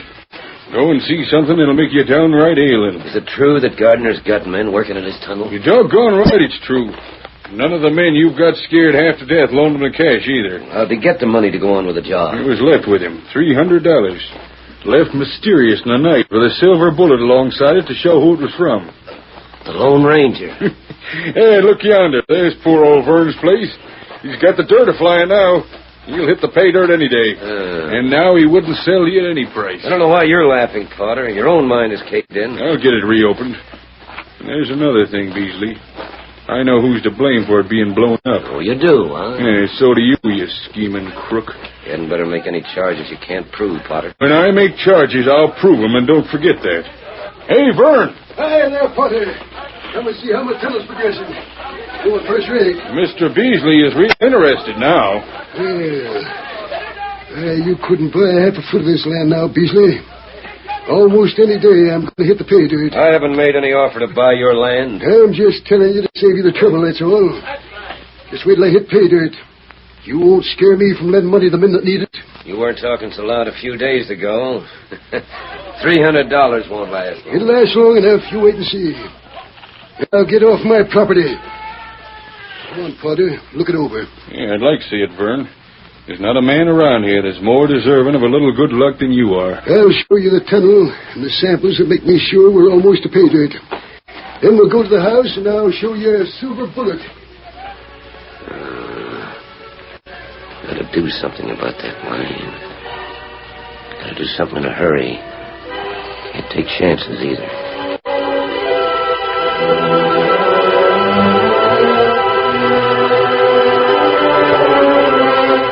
Beasley turned his back on Gardner's tunnel and headed back for the center of town. While he walked, his mind ran over various ways to stop the work. He was so absorbed in thoughts that he didn't notice the man on the path ahead until he was quite close. Oh, you again, huh? So you looked over the Gardner job? Yes. You need work done there? Huh? I haven't got the last money you gave me. I still need cash. Oh. What do you know about tunnels? Enough. Yes? I also know how to use blasting powder. What are you getting at? I don't think you'd find it easy to get someone to blast another tunnel for you. Why do you say that? The men have been pretty mad since Potter's explosion. I didn't have anything to do with that. That's the point, Beasley. If you had done it yourself, you'd have no problem. You could do the same to Gardner. But when it comes to hiring a job done, it's a different matter. You don't seem to care what you do for cash, do you? Money has a loud voice. Did you learn anything new about the masked man that calls himself the Lone Ranger? I guess there's pretty good evidence that he's no imposter, isn't there? Oh, so you heard where Gardner got his cash? Yes, I knew about it. I asked a question. I know the Lone Ranger's moved his camp. I found that out. Do you know where the new camp is? I want more cash than you'd pay for that information. I'll do better than 300. Not interested, Beasley. 500. No. The job I'm after is one that's worth a lot more. If you can get the Gardner property for nothing, you'd get something pretty nice now, wouldn't you? Well? That mine should be worth millions. It's a mighty lot of money. What's it worth to you to have a blast there? One that would fill up the tunnels. At least it would fill the mouth of the tunnel. Guaranteed? Oh, you needn't pay. You're satisfied with the work. You come to my room. Maybe we can talk business.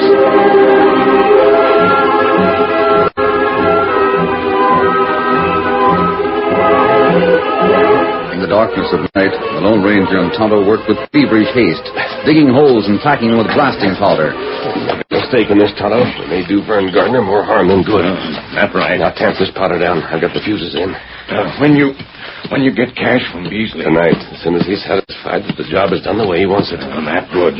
We take big risk other time when you yell for silver out a window. Beasley would have been surprised to know that the man with him was the same one he thought he heard outside. There, that'll do. I'm going to meet him near that pile of rocks. You got all of the plan made? Yes. If not like first plan. Why not, Tonto? What's the matter with our idea? There's plenty risk. There's always risk, Tonto. Risk in everything worthwhile. The men who work these mines risk their lives and the lives of their families to get a foothold in these hills. That's right, but Tonto's still not like plan. I don't know of any other way to work things out. After all, we still have guns to fight our way clear and Scout and Silver to carry us. Let's get to work now and finish getting the powder placed. Got a lot of work before midnight.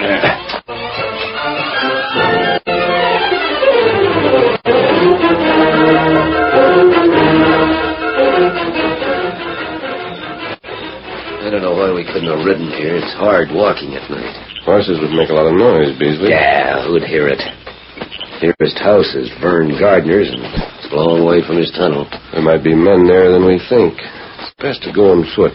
You'll realize that later on. Yeah. Oh, are you sure you've got enough powder in place? Yes.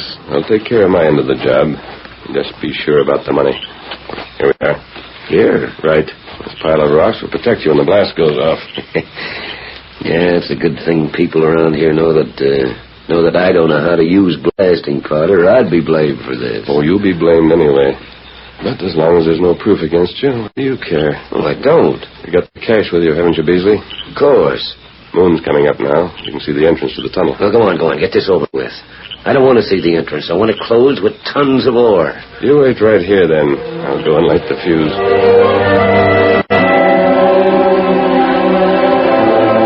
Lone Ranger hurried to the tunnel and disappeared inside. He whispered tensely to Tonto. 1 minute, Tonto. Just let me get my own clothes on. It's good to get out of these old ones. Fuse ready to light. Just a second now. Here, mask. Good. Now, he's strapped gun belt in place. All right. I don't see a thing. Here, hat. You have the old clothes? Me take them away. Put them in the saddlebag. You'll take care of the horses, won't you? That's right. Now, you can light those fuses, Kimosabe. I'll circle the rocks and speak to Beasley from behind his back. I'd assume he didn't see me in these clothes until he's handed over the cash.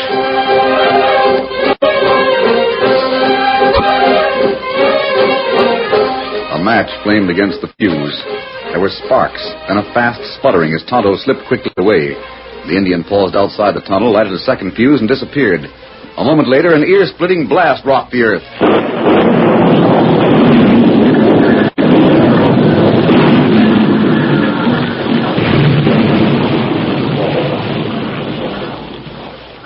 How about it, Beasley? Are you satisfied? I sure am. Gardner won't move that dirt for some time. Well, that's a better job than was done on Porter's tunnel. Pay off, then. I've got the cash right here. You did a first-class job. Glad to pay you. I've changed my clothes since the last time you saw me, Beasley. Masked. You, the Lone Ranger. Why you... Take it easy. The Lone Ranger. You hear that? Come on, boys. Hey, what's this? We got you, Beasley. We got you dead to rights. Gardner, Potter, coming. You're doggone right. Leave us right behind those rocks. Heard every word it was said. Double-crossed. You tricked me. That's right, Beasley. You've been tricked.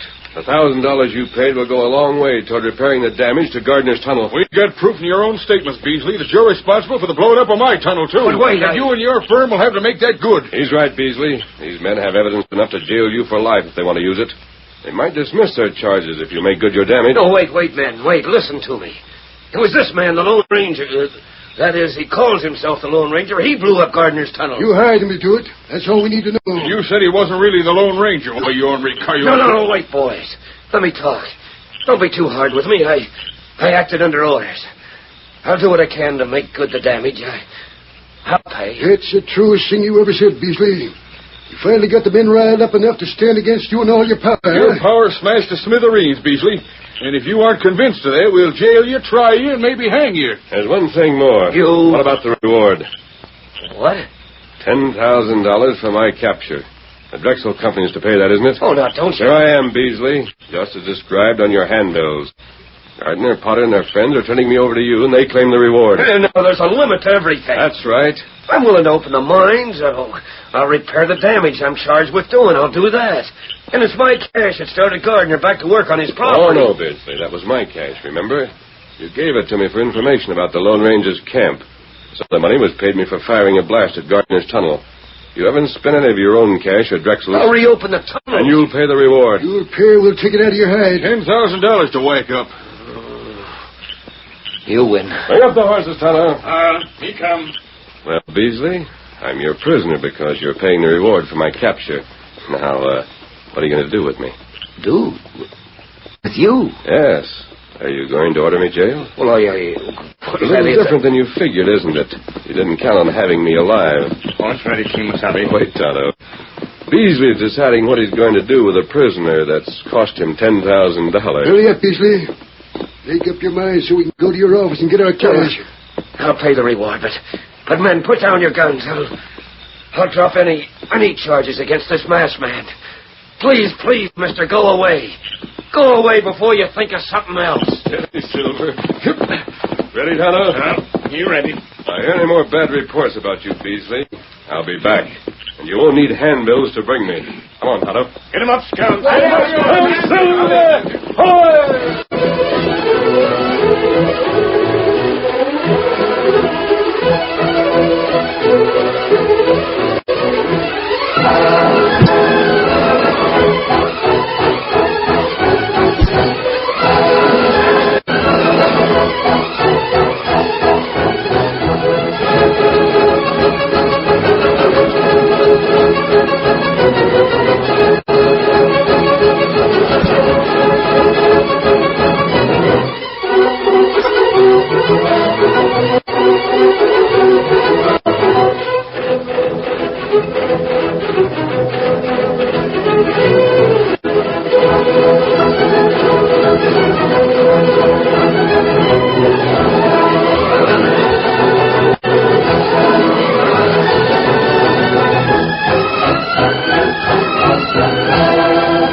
The story you have just heard is a copyrighted feature of the Lone Ranger Incorporated.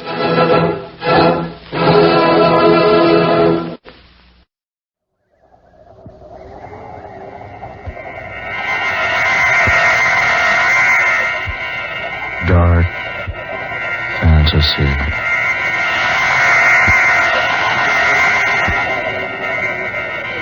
Spawn of the subhuman.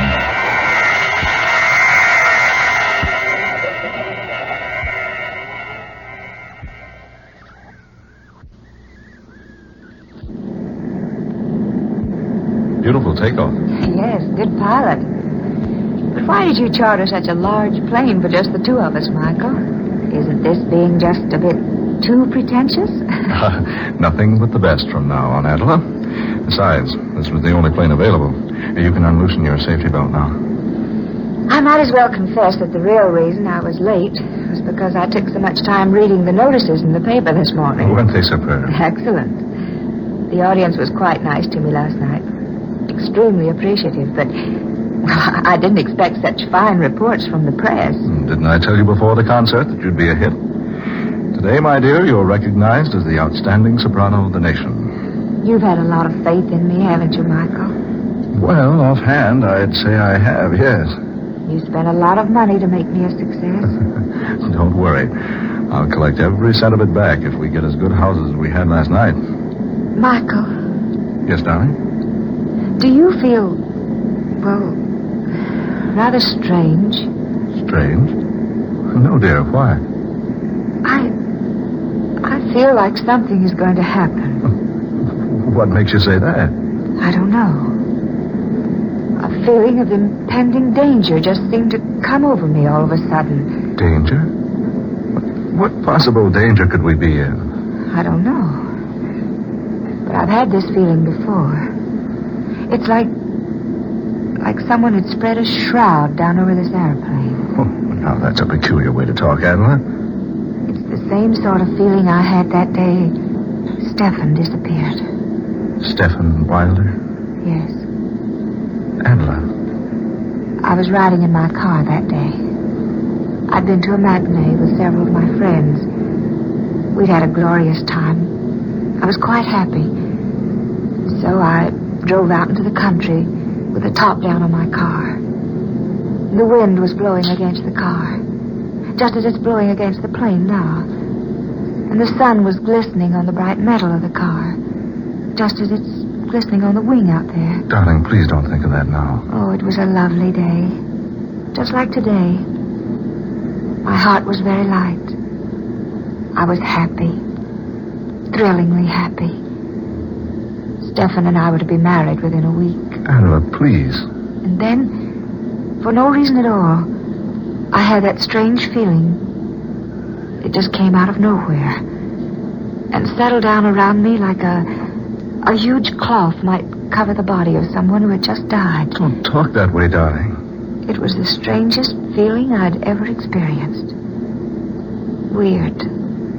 Terrible. It gave me the feeling that 100,000 evil spirits were racing at a maddening pace behind my car, trying to catch up with me, clutch me in their bony, fiendish hands. That was so long ago. 5 years. So long ago. It seems like yesterday. Then, when I speeded up the car, something began to pound in my ears. It's pounding there now, Michael. It's pounding there now. Adela, please. The faster I drove, the more that evil shroud hung over me. I gave the car more gas. More, and more, and more. And then... When they found you in the wreckage, they thought you were dead. I couldn't make the curve. The motor had reached full speed. I could think of but one single danger. The invisible danger that raced there behind me, striving to catch me in its hold. But there was no one. Nothing. Oh, but there seemed to be. And what was so strange, all of a sudden that bright day vanished. Just vanished. Clouds came out of nowhere and hid the sun from sight. Darling, I better pull down the shade on the window. Oh, Michael, wait a minute. Look. Look outside. Clouds. We're flying below them. And they've completely blotted out the sun. The sun will be out in a minute. Oh, it's just like that day. Clouds hiding the sun. Just like they did that day. Oh, just a coincidence. Dark, dreary clouds. Followed by loud bursts of thunder. Listen. Oh, Michael. What does it mean? Nothing at all. Just a thunderstorm. Pilot will go up and fly above it.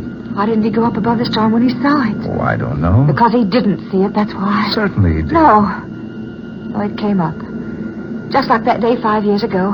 Out of nowhere. It came up before the pilot was even aware of it. Oh, nonsense. It wasn't nonsense 5 years ago. First the clouds, then the thunder, then it began to rain. Well, look for yourself. It's not raining now. It's nothing but an electrical storm. See, we're going above it. Oh, Michael, I'm frightened. There's nothing to be frightened about. There, look. There's the sun again. It was all so strange. That feeling. The clouds hiding behind the sun. The thunder. Sure, but no rain. Mr. Brock? Oh, Michael. Darling, just the pilot talking to us over the talkback system. Push that button right there so I can answer him. Mr. Brock, Miss Rhodes. Yes, pilot, what is it? Don't be alarmed about the storm. We're above it now. Oh, yes, thank you. Just an electrical storm, isn't it? No, sir. It's more than that. It's raining cats and dogs down there. Michael. Rain. Oh, Michael. We're up above the storm. Nothing can harm us here. You remember, don't you? I never saw Stephen Wilder again after that experience I had 5 years ago. Yes. Yes, I remember. No one ever saw him again. He just disappeared. Please, darling, don't think about it anymore today. You're tired. Perhaps a little rest would do you good. Oh, yes, you're right. I am tired. Just lie back and relax then. Honestly, sweet, there's nothing to be worried about. We just happened to run into a storm when you thought about that old experience of yours. I wonder, Michael. I wonder if we did just happen into the storm.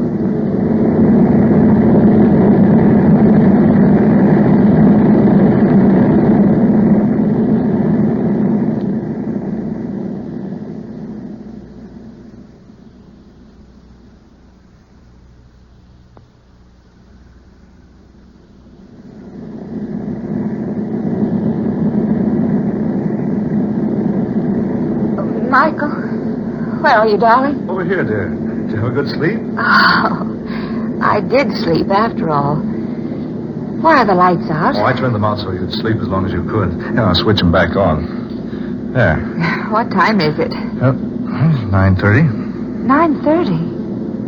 Oh, Michael, I've been asleep more than 8 hours. I thought you'd never wake up. It's after dark, and you've had the lights off all this time just for me. Well, I guess I'd better admit I got a little sleep, too. Where are we now? Over Mexico. Hey, hungry, dear? Oh, I'm famished. You know, I can't imagine what made me sleep so long. Oh, we land at Centella. We can get food there. Have we landed at all since I retired? No, we're circling now. Well, that's Centella down there. Oh. You better pretty up a bit. This is a secluded part of the country, but you never know who you're going to run into.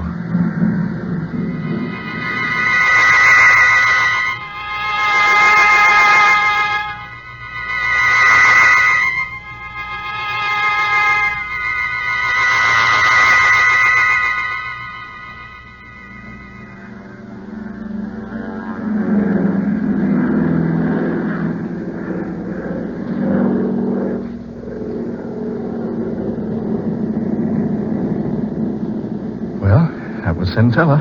How long before we're in Monterey? Oh, about an hour. Did you get good reservations? The best. Did you enjoy your dinner? Oh, immensely. That was a nice place. Certainly a rough landing field, though. Well, it's not actually a landing field. We had to land someplace to refuel before we got to Monterey, so I picked Centella. I enjoyed it. Quaint little place. It's a funny thing, Michael. Did you notice the plane? What do you mean, dear? It didn't look a bit like it had been in a rainstorm. I thought you'd forgotten all about that. Of course, it didn't look like it. We flew above the rain before it started. Oh, yes, that's right. Well, if you don't mind, I'm going to spend the next hour looking through my fashion magazines before we land at Monterey.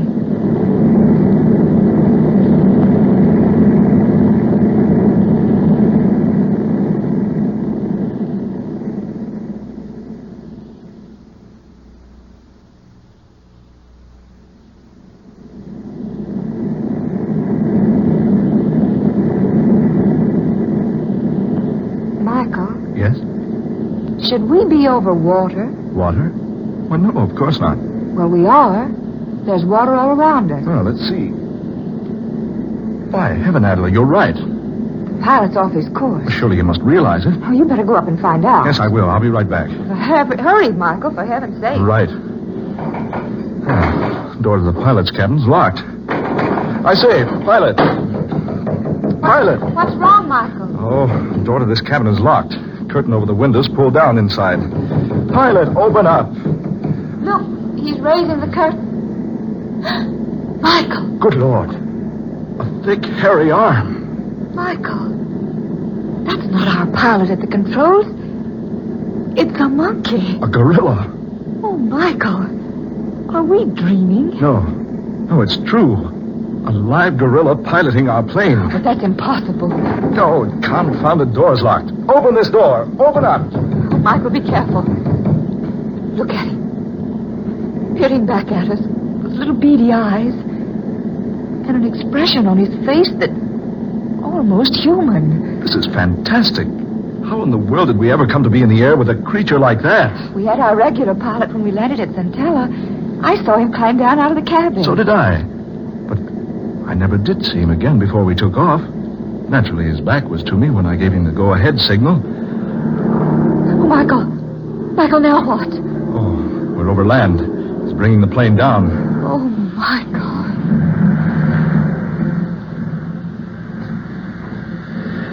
We're on the ground. An absolutely perfect landing. He's unlocking the door now. Michael, what's he going to do? Just take it easy. Don't get excited. Whatever you do, don't run or make a fast movement. Don't let him know you're afraid of him. Just standing there, looking at us. Whatever you do, don't let him know you're afraid of him. You don't have to be afraid of me. Michael. That creature talked. Of course I talk. Oh, we're a couple of fools, Attila. Just our pilot playing a trick on us, dressed up in a monkey suit. There is no trickery. I am not your original pilot. What? I joined you at Centella, where I came to meet you for Dr. Luther. Dr. Luther? Yes. He's waiting for you. Come, follow me. Steady, darling. Come on. We'd better follow him. Here's the doctor now. Well, Stephen, I see you brought our visitors. Yes, doctor. Yes, just as I directed you. Welcome, Adela Rhodes, and welcome to your lovely, lovely voice. I say, look here. And welcome to you, Mr. Brock. I'm so sorry that you will be of no assistance to me. However, you may be interested in what I have planned. Now listen, Dr. Luther. I want to know what this is all about. You will learn what it is all about, and without delay, I assure you. Come, Stephen. Don't be so inhospitable. Show our guest into the laboratory.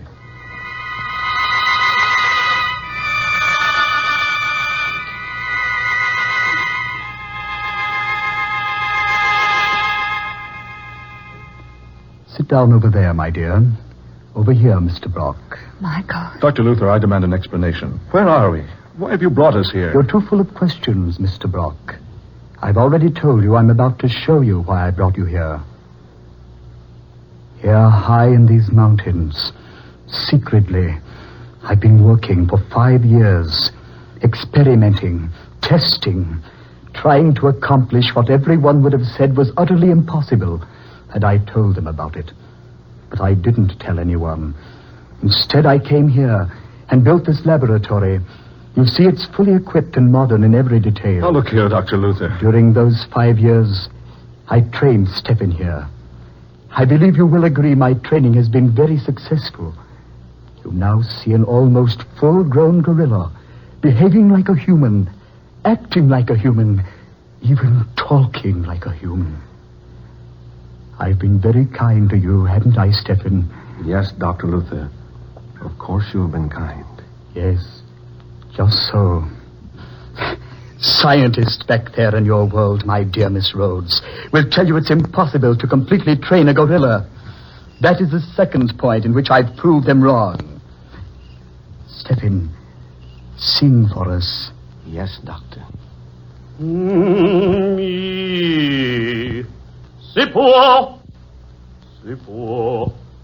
signore, signori. Doesn't he have an excellent voice?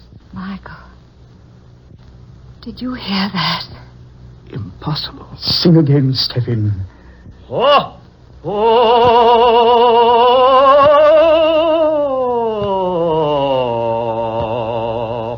You see, soon he will be world famous.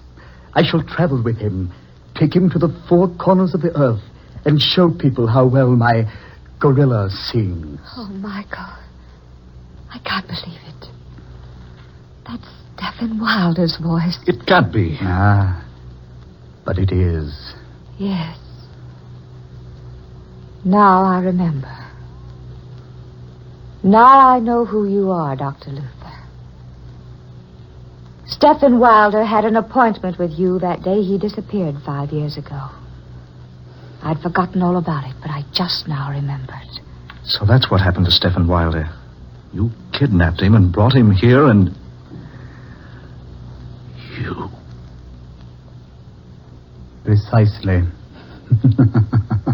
I brought him here to do what others said could never be done. When I chloroformed him 5 years ago and brought him here, I thought I was ready. But my gorilla wasn't. So I had to wait. 3 months ago, I performed the operation. Operation? I removed the vocal cords from the man and grafted them into the gorilla. Oh. This is ridiculous. A thing like that can't be done. Oh, surely you don't deny the proof I've just given you, Mr. Brock. Stephen, sing.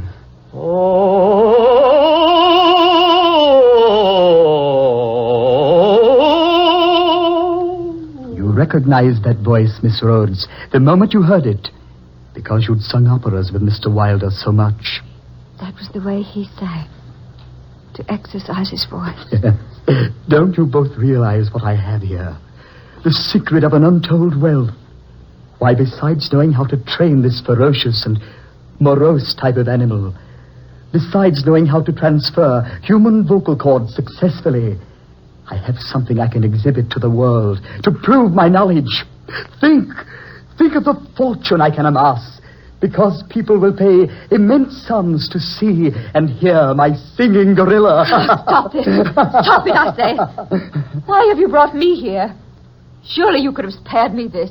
I will tell you why, Miss Rhodes. If you and Mr. Block will step over here... The only place we're going to step is out of this place. Will do as I ask. Step in. These people are not to leave. Very well, Dr. Luther. Over here, if you please. Better do what he says, Adler. There. Go to this plate glass. Look into the next room. Another gorilla. Yes. Isn't it a fine specimen? Fine specimen? Yes, she. She? Oh, no. No. You're not planning. I've trained her very carefully. She was so much more responsive than the male. Now that she's able to obey me, I'm quite ready for the rest of my plans for her. Oh, no. No, you can't. I won't let you. I'll say he can't. Neither of you will be able to prevent it. Soon I'll tour the world with the most amazing exhibition on earth. A male and a female gorilla singing all the world-famous operas. Look here, you... Wait a minute. I just happened to think of something, Doctor. Yes? Do you remember the day Stephen Wilder had that appointment with you 5 years ago? Yes, certainly I remember. I'd been planning to obtain possession of him so I could bring him here. I was most pleased when he called and asked for an appointment. But did he tell you why he was calling upon you? I know. No, he didn't. He came to you, Dr. Luther, because he was losing his voice. You must be wrong. I am not wrong. I am the only one he told about it. It had been worrying him for a long time. You see, the more he sang, the worse his voice became. He was gradually losing it. But that's impossible. Do you think so, Doctor? You're a specialist on that subject. That's why he was coming to you that day. You must be wrong. After all the work I've done. Your gorilla will lose his voice, Dr. Luther. And I assure you, before you'll do anything to me, I'll see to it that my voice is ruined too. He won't. He can't. He's an excellent voice. Excellent. Yes, of course he is. We've worked together. I've trained him. His voice can't go bad on me now. Not now. Just when it's finally successful. Oh, you'll see, Dr. Luther. No, you're wrong. You're mistaken. He'll sing all right. He won't lose his voice. Will you, Stephen? No, of course not. You're in an excellent voice, Stephen. Sing. Sing your head, Stephen. Show him. Si può, signore, signore. There, you see? Did you hear that? beautiful quality, beautiful tones. Oh, Marie! Listen, Doctor. David! What's wrong? Try again. Oh, Marie! Now you think I'm wrong. So, it's true. Steady, you devil! After all I've done, after all my work, this is what I get as a reward. I've sacrificed everything. My position, my career, all my money, and this is what happens. Well, there's one way, Stephen. By heaven, there's one way. Get back, Adela. You got a gun. No, Dr. Luther. That would have hit that beast, but look at him. Stop! No, steady! Steady, no! Steady, let go of me! Steady!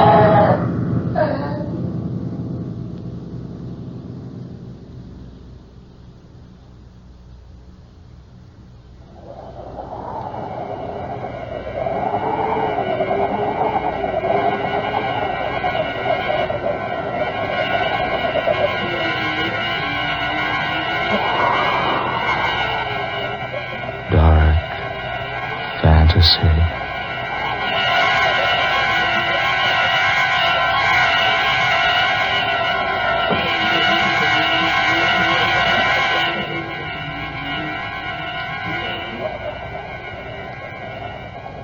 You have heard Spawn of the Subhuman, tonight's original tale of dark fantasy by Scott Bishop. Ben Morris was heard as Michael Brock, Eleanor Naylor Corrin was Adela Rhodes, Garland Moss played Dr. Luther, and Muir Height was the gorilla. Next Friday night at this same time, listen to the 16th in this series of dark fantasy dramas created by Scott Bishop, The Man with the Scarlet Satchel. The story of an aged millionaire who receives a child's set of modeling clay as a practical joke, but who turns the gift into an incredible and weird instrument of destruction.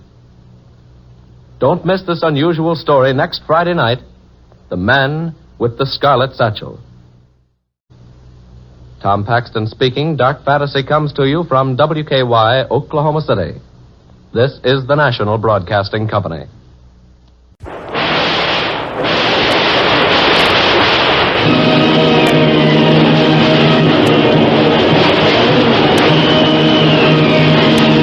Presenting the adventures of Jungle Jim.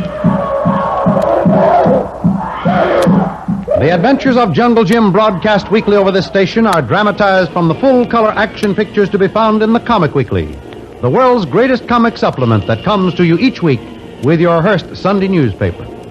Join the 11 million adults and the 6 million youngsters who enjoy the world's best artists featured in every issue of the Comic Weekly, which comes to you with your Hearst Sunday newspaper.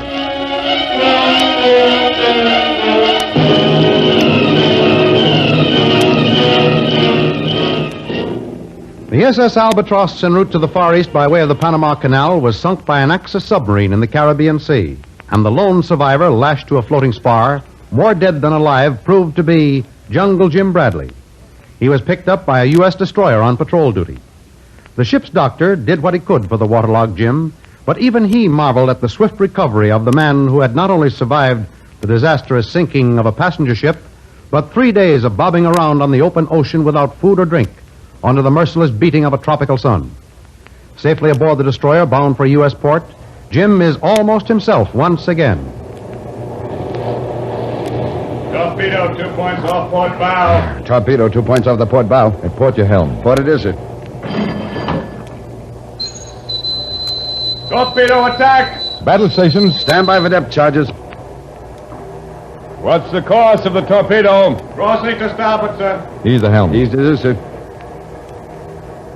What's the course of the torpedo? By the starboard. Parallel to our course, 50 feet of clearance.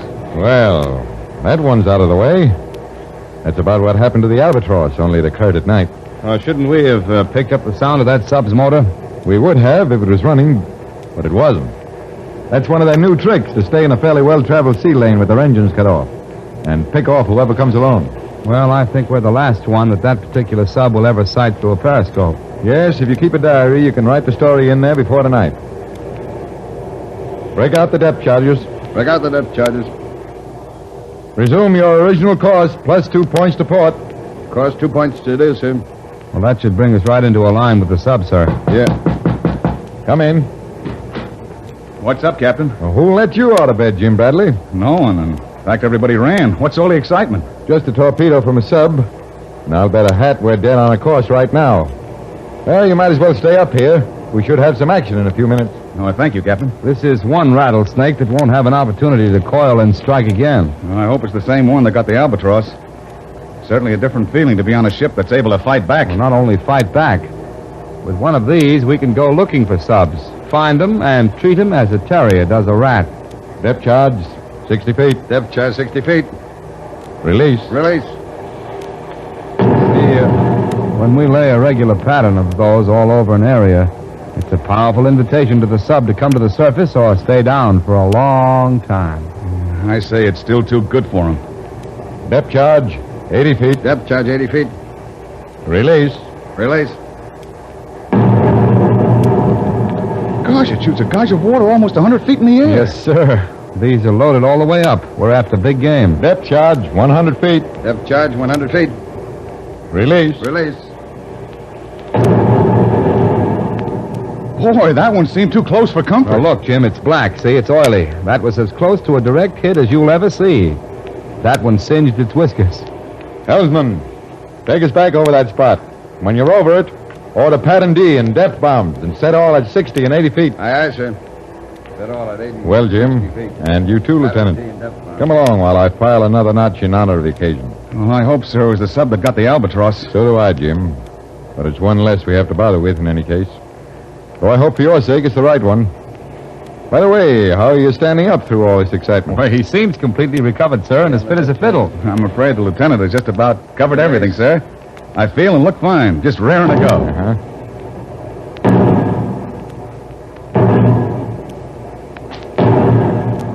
Well, there's the swan song for Mr. Sub.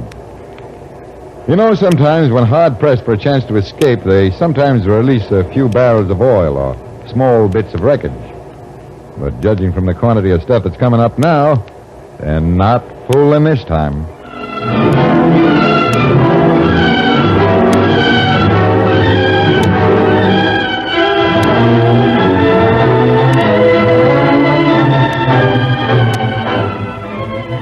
In the meantime, Lily DeVril is preparing to leave Puerto Rico on the next steamer, hoping to overtake Jim at one of the island ports before he reaches the east.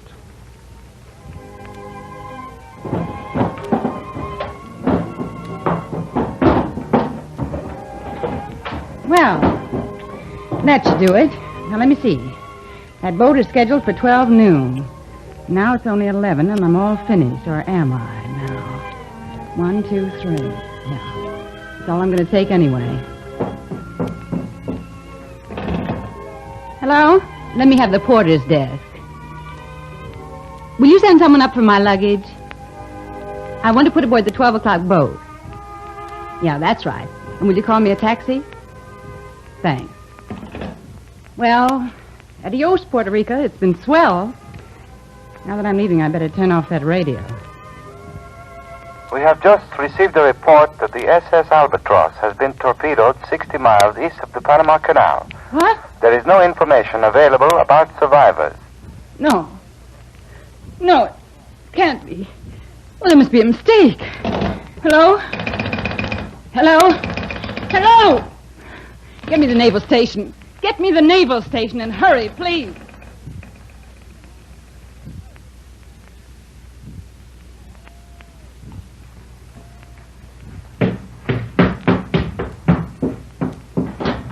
How do you do, Mr. Rail? I want to see the commandant. Is he busy? He's not in, Mr. Rail. Well, I've got to see him.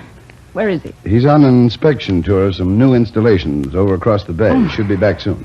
Well, this can hardly wait. Look, maybe you know something about the Albatross. I'm sorry, miss. Regulations, you know. Oh, I'm not looking for any military secrets.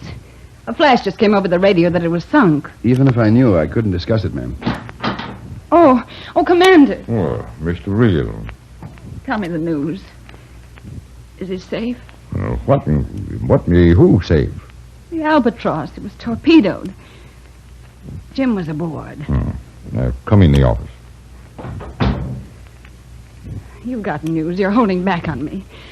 It's bad news. I can see it in your face. Well, don't do it. Tell me the truth. I must know the truth. Now, take it easy for a minute and let me get my breath. You heard the radio flash? Yes, I heard it, but that was a bare announcement of the sinking. Well, that's all the information we have. As far as we know, there are no survivors. Look, Commander, you never admitted yet that Jim was aboard. Yes, Mr. Breedle. Jungle Jim Bradley was aboard the Albatross. Oh. Now this has to happen to him.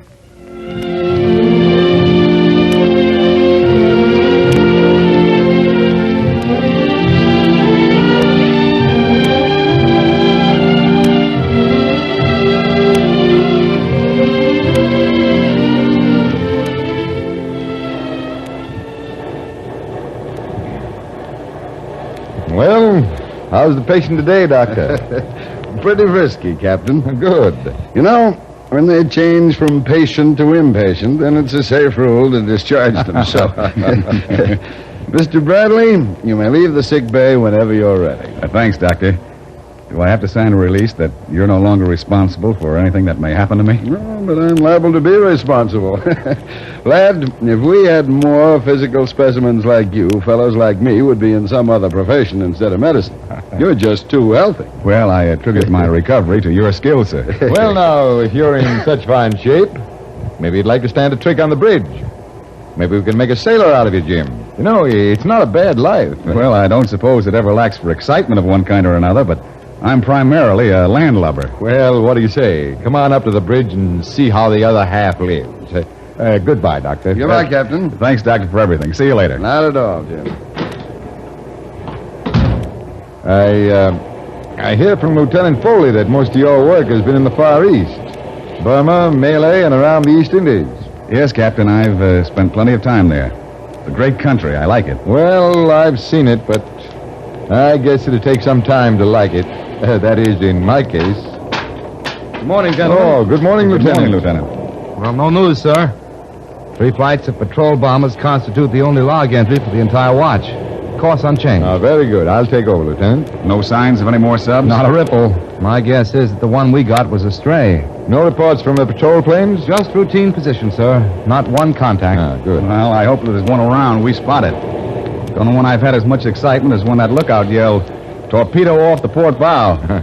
Boy, it was a masterpiece of maneuvering to avoid it, too, Captain. Well, when we know they're on the way, we can usually get out of the way in time. Just like running through a broken field in a football game. Yes, and the Navy's pretty good at that, too. Radio message, sir. For me? Aye, sir.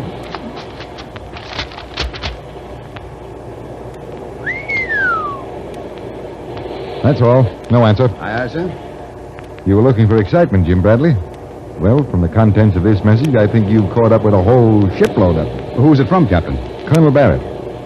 He says, can you arrange to transport Jungle Jim Bradley to Army Intelligence Headquarters, Canal Zone? Urgent. All possible speed will be appreciated. Acknowledged. Signed, Colonel Barrett, USA. Well, there it is. That's just the answer I was hoping for, and it's here. Captain, how long will it take us to get to Panama? Normally, I'd say we'll dock in 4 hours. But if a state of emergency existed, it could be done in 3. Captain, I assure you that this is a state of emergency.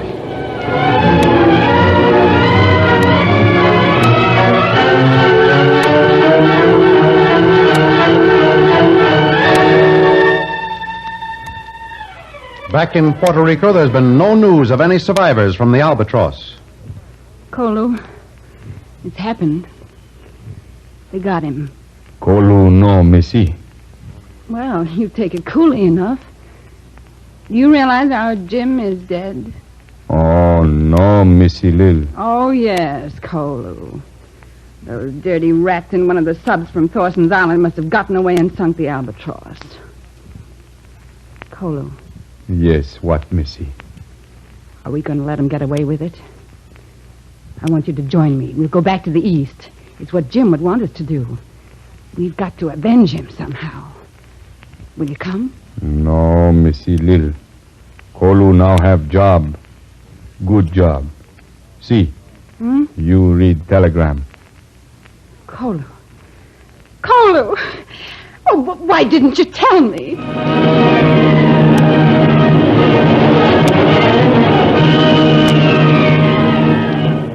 What startling news did the telegram contain? Don't miss the next exciting episode of The Adventures of Jungle Jim. Remember, you can follow these adventures in the full-color action pictures to be found in the Comic Weekly, the world's greatest comic supplement containing the best full-color adventure and comic pictures.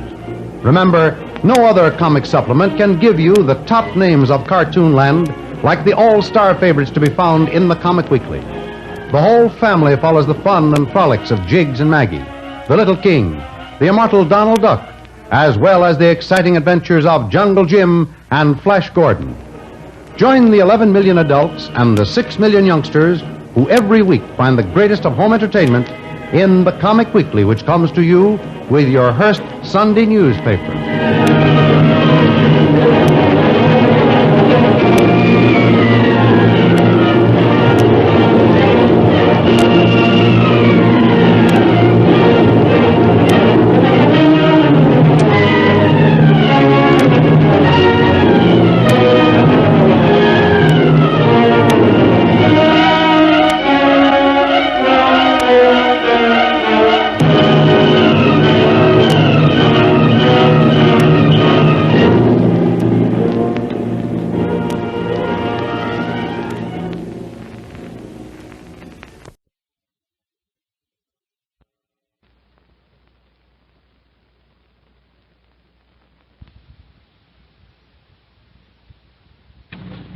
This is war. The 4 major networks present the third in their series of programs for wartime America. Tonight, Your Navy, by Maxwell Anderson with music by Kurt Weill. The principals, Frederick March and Lieutenant Douglas Fairbanks, Jr., United States Navy.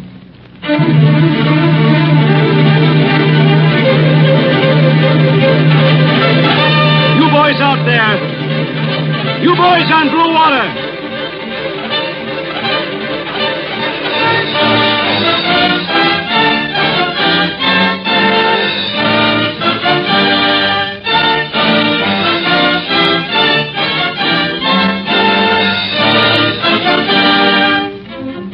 Seamen, Marines, gunners, torpedomen, machinists, engineers, aviators, officers of the staff and of the line.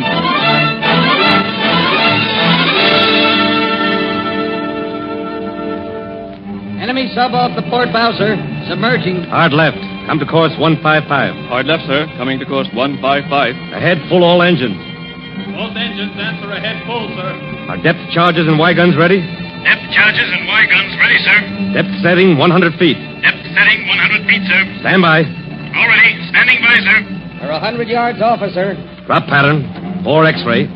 Drop 1. Drop 2. Drop 3. Drop 4.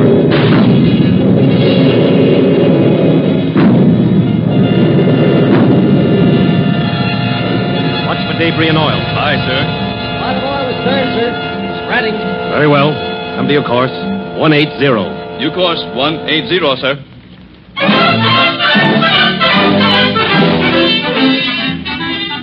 You boys of the Navy and Marine Corps and the Merchant Service, afloat out there on blue water, a long way from home. We'd like you to hear this if you have a little free time to listen. You civilians at home who've been wondering where our Navy is and what it's doing, we'd like you to listen, too.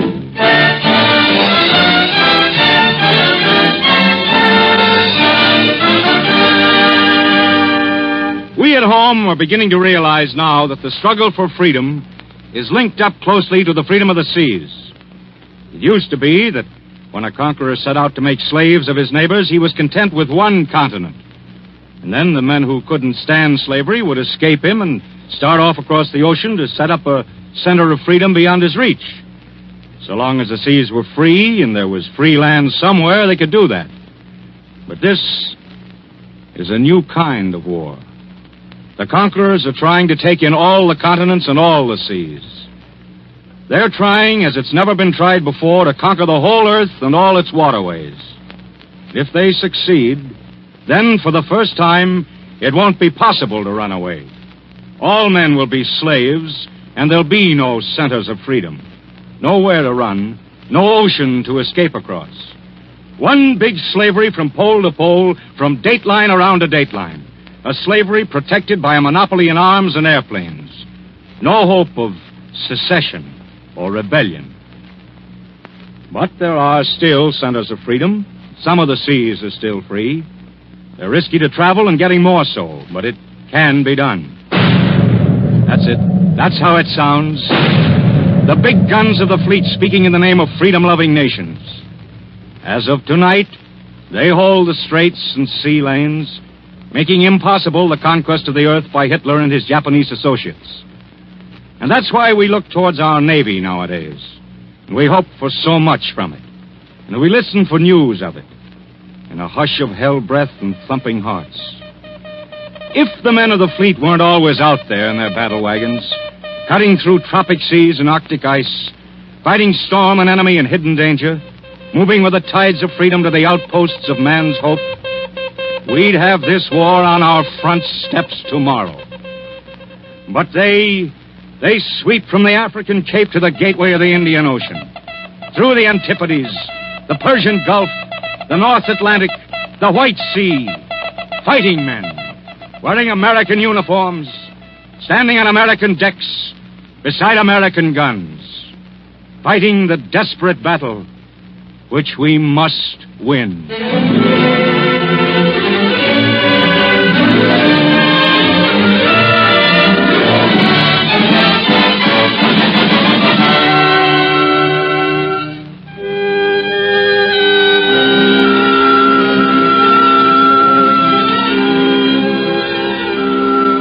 Here is America beyond the borders of America. Listen.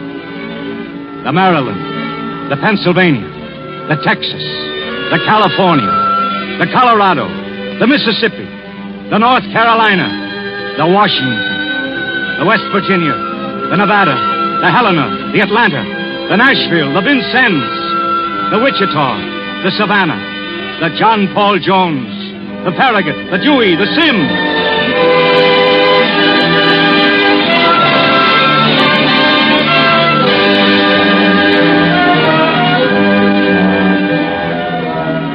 These names stand for America on the move, keeping freedom and its destiny on the earth. We used to take them for granted, but not now.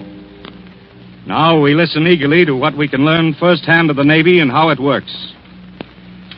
Tell us, Lieutenant, I understand you've just been ordered ashore from convoy escort action, North Atlantic patrol duty for this occasion. Tell 130 million ship owners throughout the land how it goes with their men and their ships. Answer a big question for us, Lieutenant. What's it like in the Navy? In the Navy? Yeah. Well, of course, the Navy gives you quite a variety.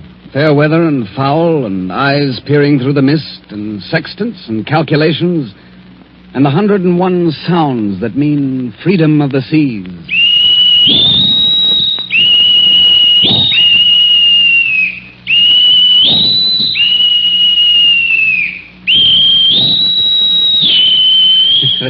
That's the blast of the bosun's pipe piping down all hands to chow. Those are the turbines turning over as the cruiser slips from the harbor under sealed orders in the dead of night. Those are the diesel engines powering our new trim submarines with names like Sculpin, Skipjack, Stingray, Shark. Now you'll hear the big electric motors humming, pushing the sub along at 10 knots underwater.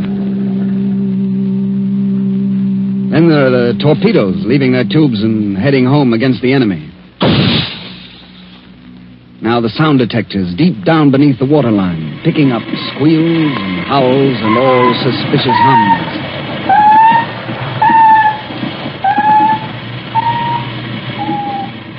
And all the offhand sounds that have to do with fighting.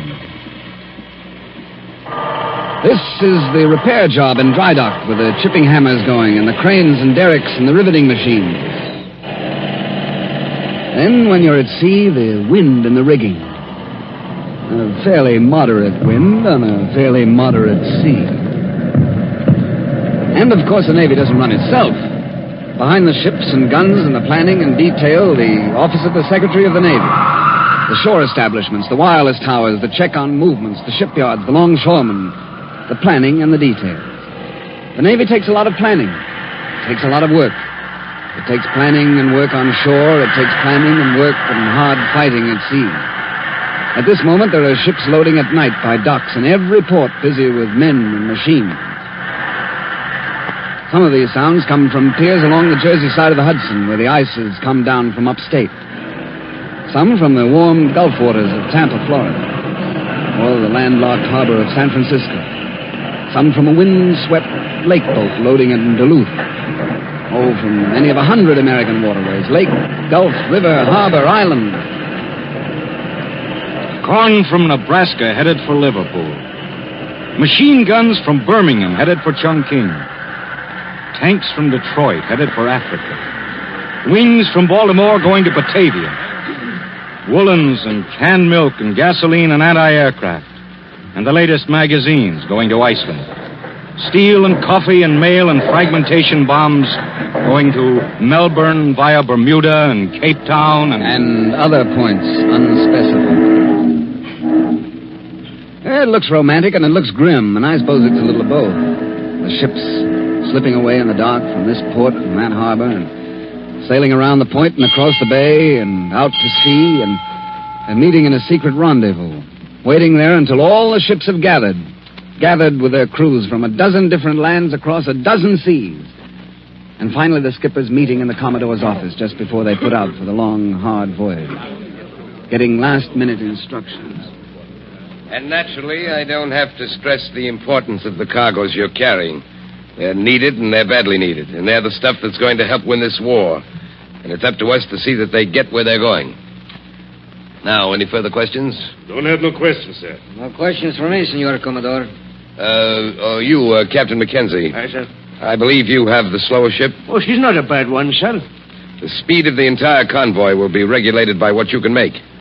How fast do you think you can push her? Oh, with the wind behind her, we can count on 12 knots, I guess, sir.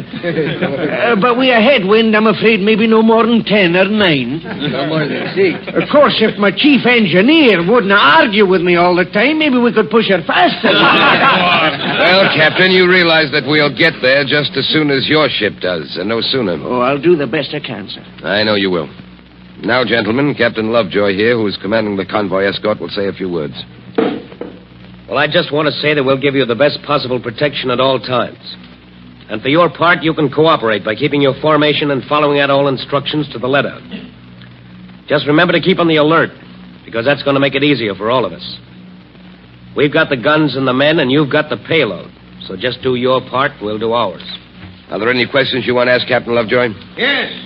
What happens, Captain, if a ship has to drop out for repairs? Do we still get protection? I'm sorry, but that can't be done. If you break down, you're on your own.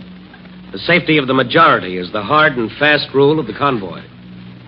Any other questions, gentlemen? No, I guess that answers everything. All right, then, gentlemen. Good luck. Goodbye. May we all meet again. Thank you, sir. Thank you. Good luck. Just a detail of what goes on every day of the week in many places on many seas. A detail of the vast and bloody canvas of this bitter struggle. Each successful convoy is an item in the reckoning, an item in the final tipping of the scale. And all that even before the gun reaches the man who does the fighting. Yep. Well, I can see that we have to look a long, long way ahead. Yes, sir, that's the size of it. How long would you say, Lieutenant? Well, if it lasts longer than our lives, our children will have to fight it. We can't give up in either hemisphere. We've seen what the Japs and the Germans do to conquered nations. You know, some people refuse to believe that this country could lose the war. Well, we could lose if our allies lose. We could lose if Great Britain and Russia and China went down. Mm-hmm. Our fleet would have a hard time keeping the oceans open if the British went on the same job in the Atlantic and the Pacific and Indian Oceans and in the Mediterranean.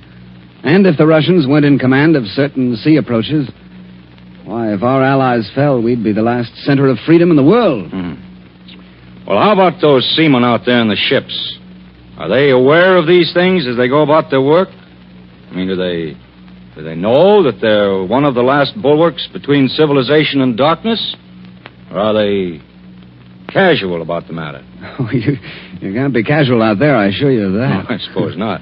The first time you hear the call of battle stations, something happens inside of you that you never feel anywhere else on sea or land. It's like ice and fire together in your veins. Your eyes see farther and your ears hear better, and you're ready for anything. Death or a fight or cold water. How does it feel to stand watch on the deck of an escort vessel? Just waiting for this sort of thing. Oh, it can be different at different times. I can remember days when the sea was calm and the whole convoy rode along like a string of ducks under a blue sky. That's Yeah. And I can remember nights and days on end that were a nightmare of storm and smashed gear and torpedoed ships. Some of these things aren't pleasant to remember. I can imagine. You just did the best you could and hoped you'd be one of the lucky ones to come through. It's a tough job, but nobody's kicking about it. It's tough, and the men know it's tough. By the way, Lieutenant, how do the sailors on the warships feel about the men of the merchant ships? Oh, great respect. Well, those birds really have their courage with them. Most of the skippers have had ships shot from under them more than once, but they never quit. If they lose one ship, they apply for another and complain if they don't get it right away. One howling black night, we had dropped astern to round up a freighter that was lagging behind. The old Norwegian who commanded her had lost his code book overboard, so we ran close enough to hail them. Ahoy there! If you don't close up, we'll have to leave you astern. Okay, Captain. Keep steaming. What's the matter with you? Trying to catch a leaky boiler. How long's it gonna take? Maybe 10 or 12 hours. We've received a fair report of subs 30 miles east of here. You may run afoul of them if you don't get out of the area. You better go along with the rest of them. We can swim if we have to. Okay. Well, there's a good skipper. Yes, sir. Hope we don't lose him.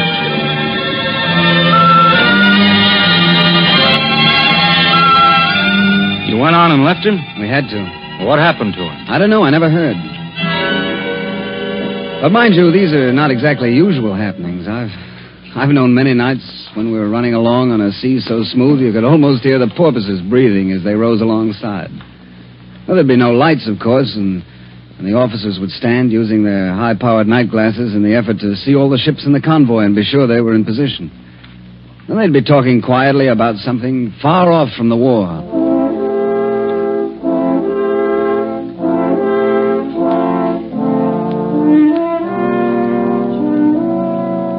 I missed that game. I was out west. Speck was the best army end I ever saw. Never had much of a chance in any game he played in. Steel 157. Coming to 157, sir. He only played 3 years. Got a little behind in math and had to bone hard to get a commission. Look out there. Aye, sir. Can you see the Paul Jones? No, sir, I haven't seen him for 10 minutes. Very well. Well, then he had to bone up to pass his mid-years. He's with the tank corps now. Talker, ask fire control if they've seen the Paul Jones. Aye, sir. Fire control, aye. Can you see the Paul Jones? I think she's ahead the Oriental, sir. Just a little abaft that big tanker. What year was that last big game of his? 34. Yeah, it was a swell team. Last good line they had. Lasted a lot of good things. You remember the Harvard game when Code message from Squadron Commander, sir. 3 subs reported well ahead and on the bow of convoy. We're picking up depth charges on the sound detector. Forward, look out there. Bridge, aye. Did you see gunfire? Yes, sir. Dead ahead. Very faint. Sound general quarters. Aye, sir. Bugler!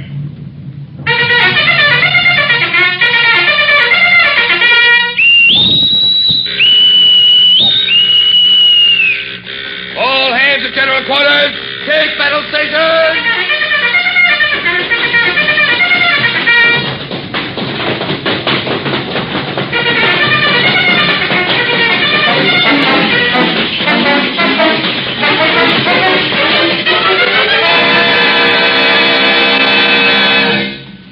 Sometimes we stood waiting at our stations for hours and nothing happened. Sometimes too much happened. The sinking of a ship is something you're not likely to forget, try as you like. That's the kind of thing men face when they take places in our merchant marine. And they do face it. And the submarines, Lieutenant. Don't we sometimes make it pretty tough for them? Well, a good number of them are on the bottom, I can tell you that. I got a story of a submarine kill straight from a friend of mine, a Coast Guardsman. You want to hear it? Sure. Well, I'll tell it to you anyway. Seems he was lookout on a patrol ship this winter coming down the coast from Labrador. He'd just come off duty one night, and we were having some beer together in a little restaurant. The service so long. In other words, nothing ever happened to us for 6 months, and then this happened. You won't believe it, and I couldn't blame you. Hurry up with that beer, will you, Sadie? I didn't believe it when it was there right in front of my eyes. You see, we had a jinx ship. Always getting into trouble, huh? No, never getting near it. Always missed everything that happened. Oh, I see. And then one morning, I was standing watch just about dawn. Smooth sea, foggy weather, couldn't see more than 10 feet in any direction. And all of a sudden, a wind hit the fog and lifted it like a bed quilt. And there was a whole flock of 3 submarines, not more than 100 yards ahead. 3 of them. Just lying to there, charging their batteries. Did they get you? Almost. I almost fell through the deck when I seen them. What'd you do? As soon as I could make my mouth work, I yelled, subs. And then things happened fast. They picked up speed and began to fire. Hit the first sub 4 or 5 times and sank it. The others started to crash dive, but we got one with a hit on the conning tower before it could get underwater, and then we dropped charges on the last one. Did you sink it? Yep. 3 subs in one morning. And we were the jinx ship nothing ever happened to. Only it happened. It happened to me. Well, that was what Kipling would call good hunting. Good hunting, all right, only he should never have told you that story. Why? Well, the less talk, the less chance of the enemy finding out something it's anxious to know. Oh, I get it, yeah. But there is one thing I'd like to ask you, Lieutenant, if I may. Go ahead. Well, the people of the United States aren't used to war. I mean, certainly they're not used to the long, hard pull of a war that begins badly and can be won only by holding on.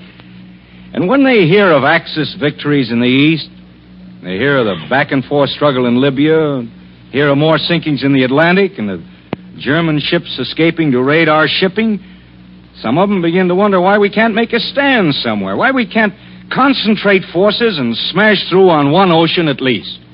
Now, what answer can we give to that? Well, the answer is that we have to hold on in every ocean. And so far, we have no margin of ships or men or planes to waste. Oh.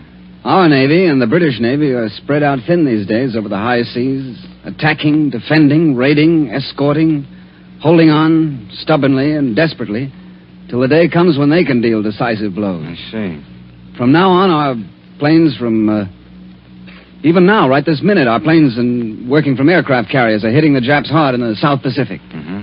The sky as well as the sea must be captured and held and made free. I suppose if there aren't enough planes or ships, then someone must decide where we can best use the ones we have. Is that right? That's right.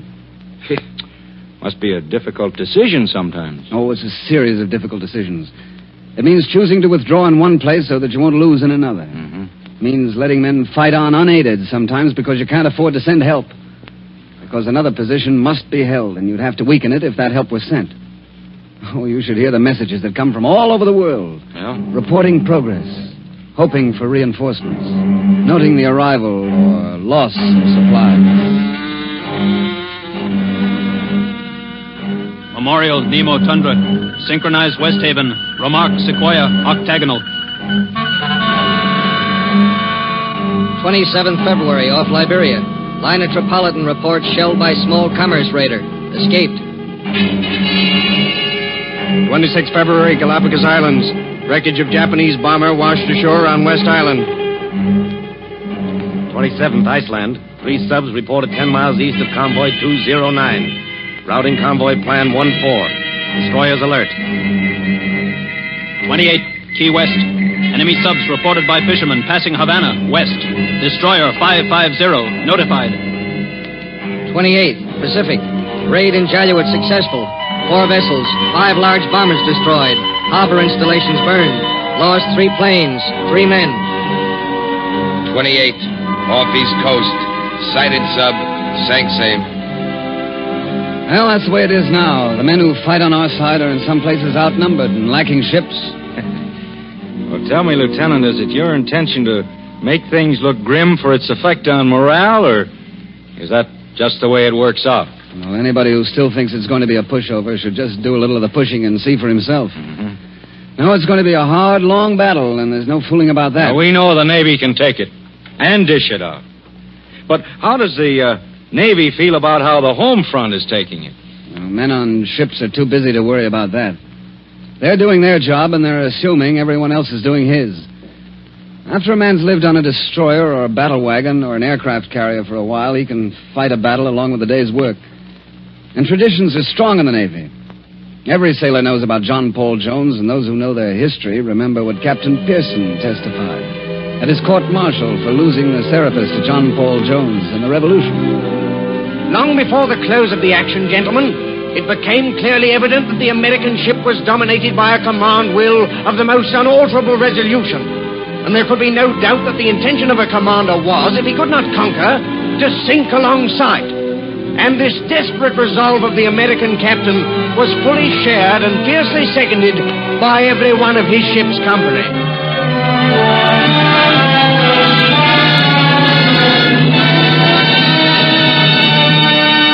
What said John Paul Jones on the brave bottom, Richard? What said that good fighting man lashed foe to foe?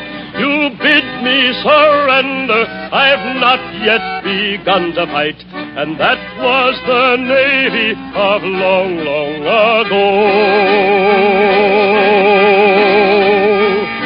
And then on the Hartford, what said the great Farragut?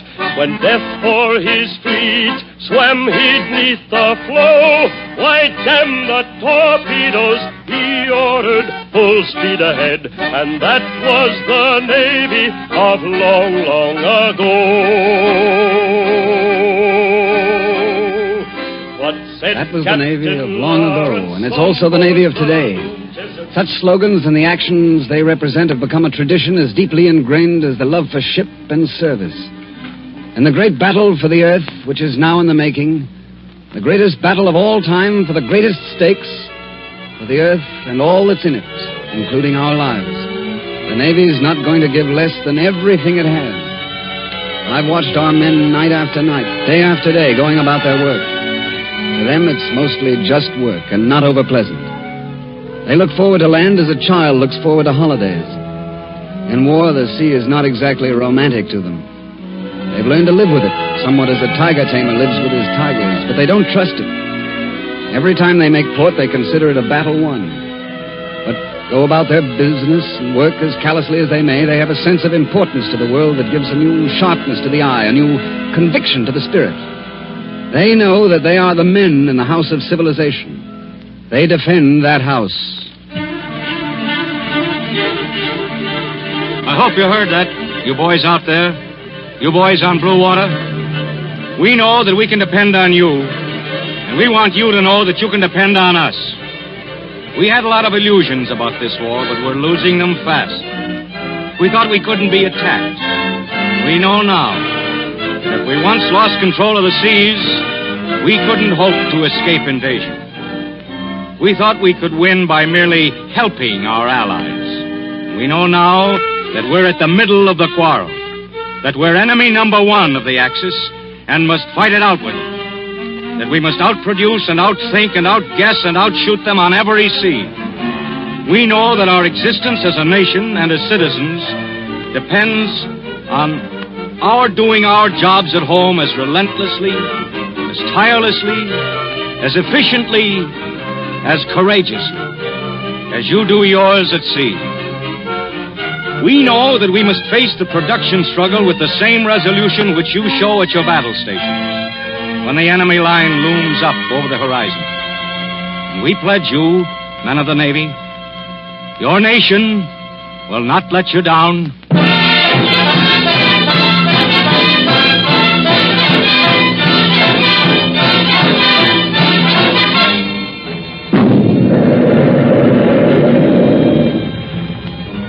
That did it, sir. Any oil yet? Well, slick astern, sir. Make action report. Looks like we got her. Well, Captain, that makes you boat number 3. Come back to base course. Steer 180. Coming back to 180, sir.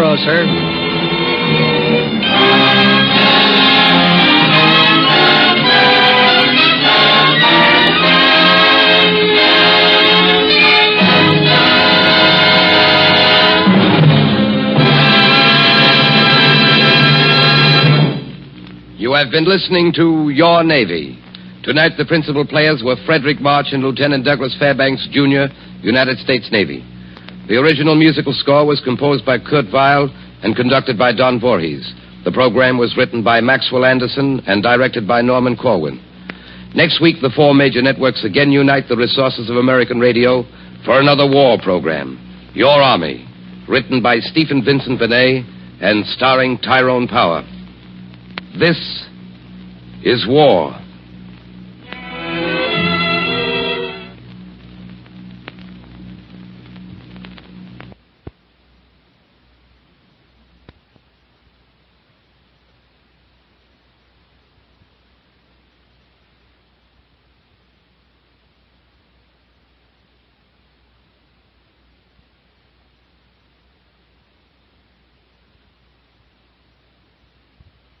Weill and conducted by Don Voorhees.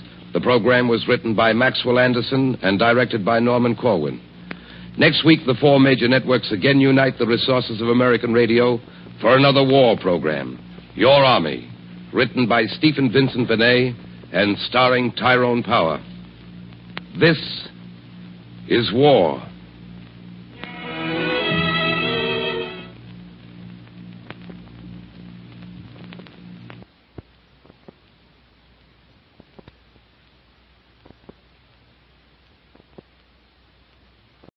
This program comes to you by electrical transcription.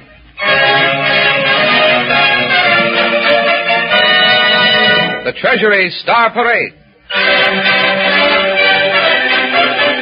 With Frederick March, Al Goodman and his orchestra and chorus, and a slim, dark-haired girl who, with her parents, voluntarily left Germany 9 years ago to make America their new home. My name is Erica Mann. It is spring here in New York today. The season of the rising of Christ from the tomb. And the holidays remind us of other holidays, of the season of the birth of Christ, of Christmas. How often have we sat in our homes on Christmas Day, known the peace and security, contentment and all-pervading happiness which comes from the spirit of love and brotherhood, from the spirit of giving. And how often have we wished that those things would endure throughout the year, not just one day, but 365 days, every day of the year. Think of a blessed world, cleansed of hate and fear and war, where it is Christmas every day of the year. Think of it.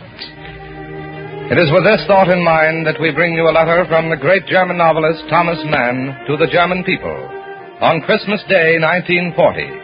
With a musical setting by Bob Wright and Chet Forrest on themes from the 3rd and 9th symphonies of Ludwig van Beethoven, read by Frederick March with the orchestra and ensemble under the direction of Al Goodman.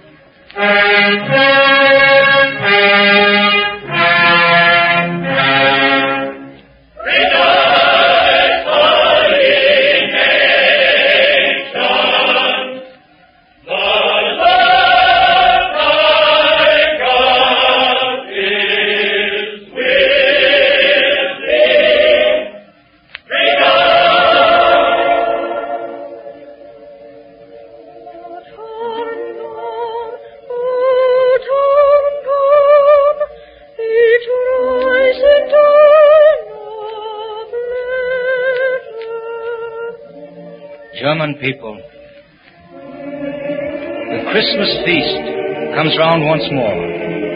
A feast beloved, a feast of love.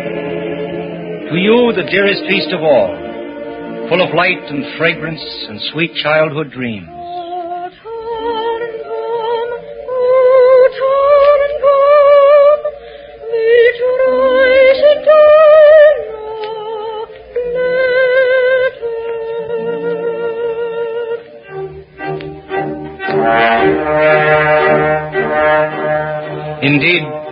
Christmas might be called the most German of all feasts. Certainly no people celebrate it with such fervor as you.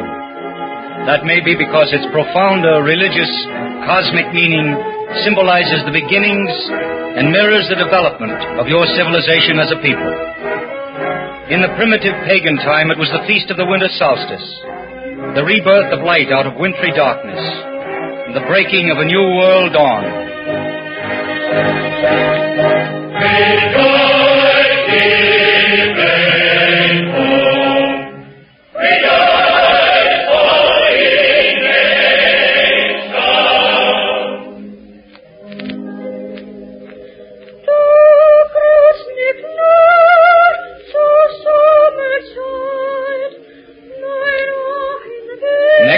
New light became the manger in Bethlehem. The feast became the birthday of the Savior and Son of Man, whose great gentle heart gave to the world a new feeling for humanity, a new morality, who called his Father in heaven the Father of all men.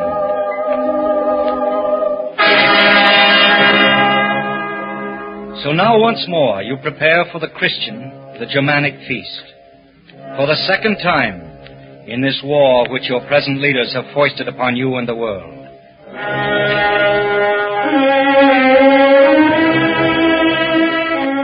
Grieving, many of you, for sons and fathers perished in the onslaught upon your neighbors. Heavy-hearted, surely, all of you, at the thought of how long this is to go on, and to what it will come at the last. You lay out the presents. They will be rather sparse, for good things are not easy to come by. Though your masters, in your name, have plundered the continent they have overrun. But the Christmas candles burn. Tell me how, by their light, do the deeds look to you, which your leaders have forced you as a nation to commit in the last year? How do they look, all the vilenesses they deliberately have made you guilty of? The fathomless misery and human anguish which National Socialist Germany, a Germany no longer permitted to be either German or Christian, has piled up round its borders.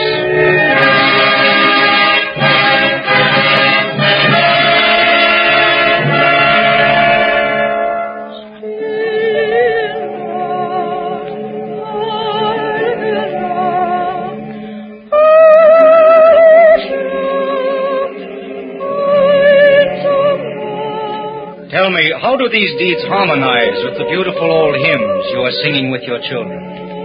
Your own hearts full of sweet, childlike emotion. Or do you no longer sing the old songs?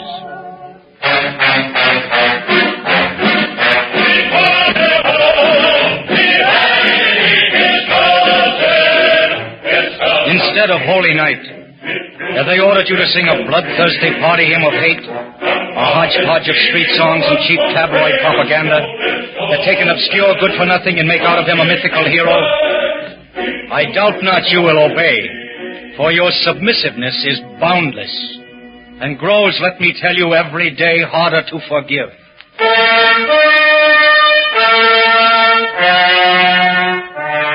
Boundless, well-nigh unforgivable, is your trust, or rather let us say your credulity.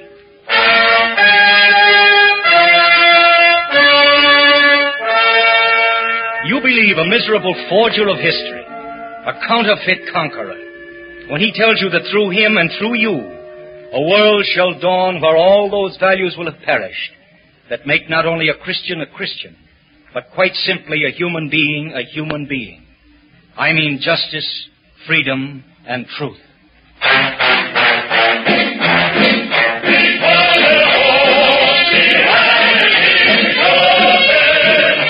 You believe him when he says that he, the man of the millennia, is come to put himself in Christ's place and to substitute for the gospel of the brotherhood of man in God the code of body and soul destroying force. You believe him when he says you are the master folk, called to the creation of a new order, where all the other people shall toil for you as slaves.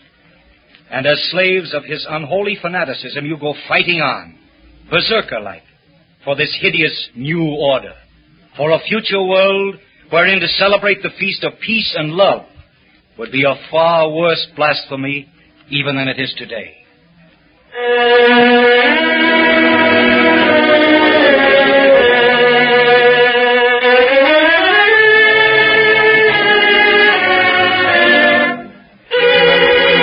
But above all, you believe that it would be the end of the German people, that it would be all over with them forever were they not to win this war.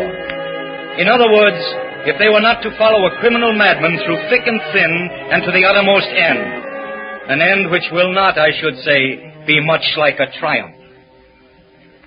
You have been told that in such a world there would be no place for you, but that is not true. Do not believe them.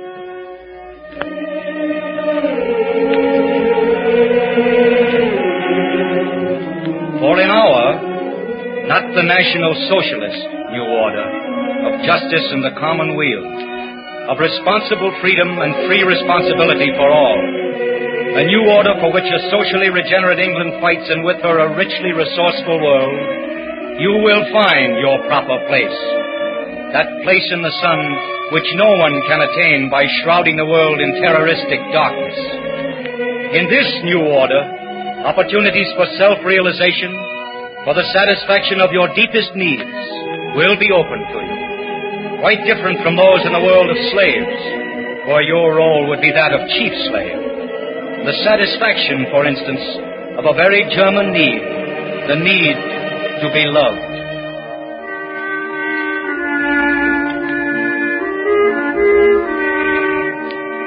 Do we not all know that underneath all the misdeeds you have been led into, there still survives the profound desire to be loved? Do we not know that it does not make you happy at all to act as the enemy of mankind? That at bottom you find it a desperate and frightful misery?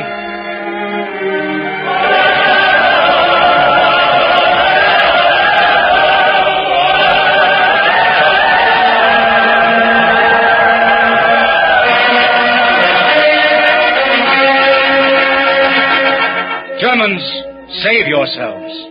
Save your souls by ceasing to give allegiance to your taskmasters, who are thinking of themselves and not of you at all. I live in the world from which, though you belong to it, you are shut off. I know, and I say to you, never will that world accept or tolerate the new order.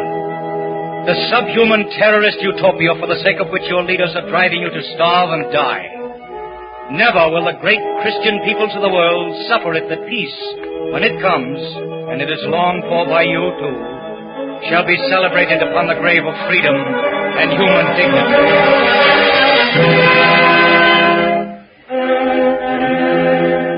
In the next few years, you can, if you will, multiply tenfold the sum of human agony, which by your credulous submissiveness you have already brought about.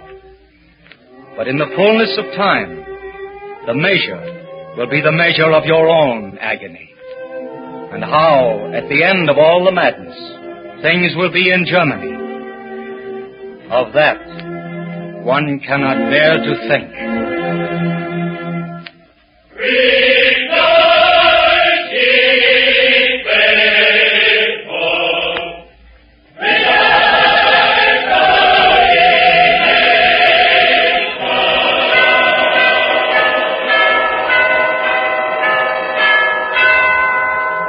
Germans, Christmas has come. Be moved, yes. Be roused by the message of the bells, and understand its meaning. It says, on earth, peace, and to men, goodwill.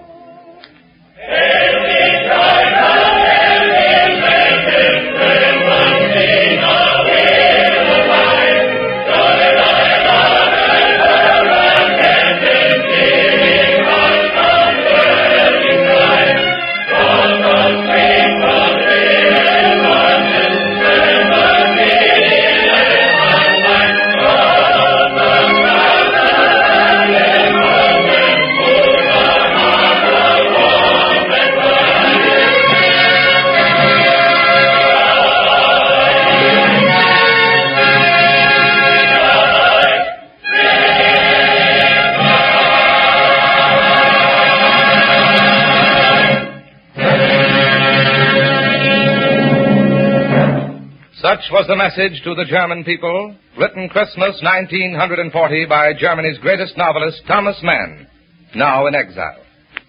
War is a dirty business, but we've got to go through with it to gain these ends. So get going, Mr. and Mrs. America, because that's our job. And how about those United States savings bonds and stamps? Buy them from your butcher, your banker, your drugstore, your post office. Get the habit. Budget part of your income every week. And join the Treasury payroll savings plan wherever you work. United States savings bonds and stamps are your way of investing in America.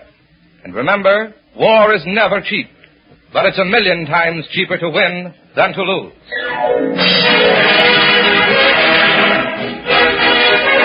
The United States Treasury Department thanks the distinguished artists who donated their talents to this performance. Mr. Frederick March and Miss Erica Mann. Orchestra and chorus were under the direction of Al Goodman. Writing by Malcolm Meacham, John Latouche, and Hal Block. Production by William A. Bacher. This program was transcribed. This is Larry Elliott speaking.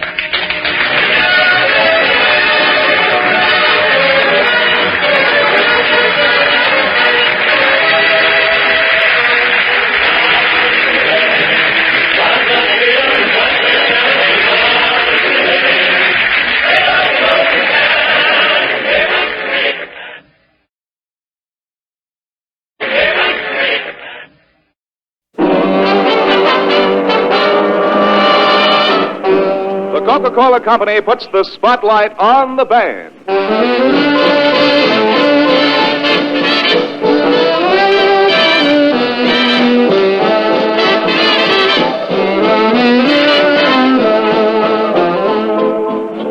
Monday night, Richard Himber played. Tuesday answered Charles Spivak's trumpet call. Wednesday was bright with Horace Heidt. And Thursday bounced with Bob Crosby's band. Last night twinkled with Tommy Tucker's stars. And tonight the spotlight swings up a great white way and follows the Saturday night crowds through Times Square to 39th Street in our Spotlight Theater to shine on tonight's Spotlight Champion of Champions, elected by our latest weekly nationwide survey of retail record sales figures. From every state in the nation, reports have been pouring in. By telephone. By telegraph. By airmail. And here's the theme of the band, those reports sent into tonight's Spotlight Beam.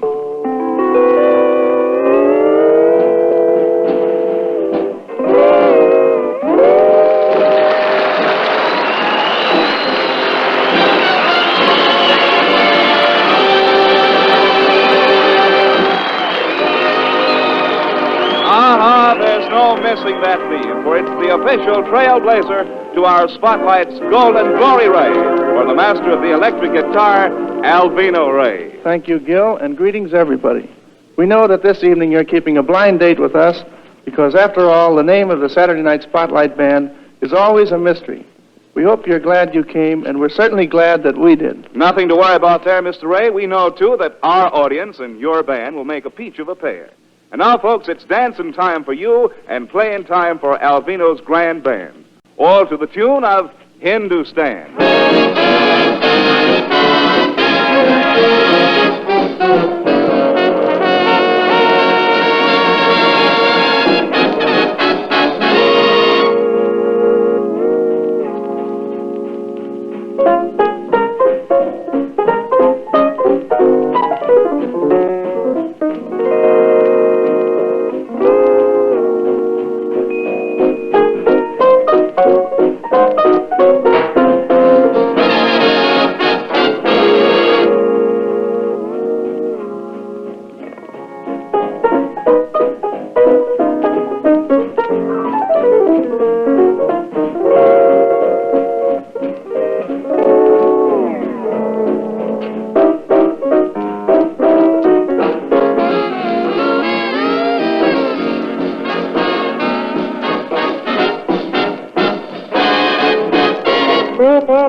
Golden Spotlight salutes a champion, another champion elected to this Saturday night under the spotlight by your record buyers from border to border and from coast to coast.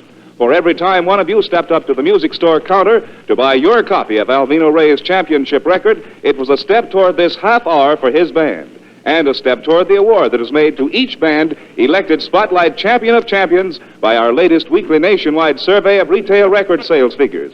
It's that bright and precious bit of whirling sterling, a silver replica of the record that turned the trick, the Spotlight Silver Platter. And Alvino Rey, it's all yours.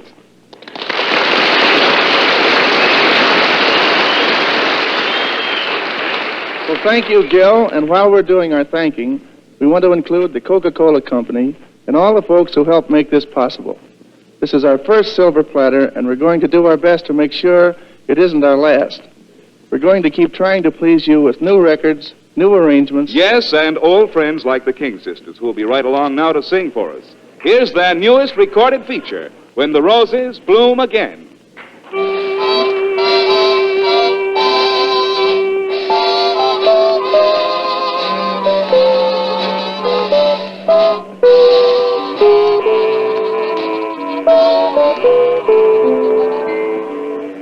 When the roses bloom again and the fields feel the flowers, I'll be waiting here, sweetheart, somehow.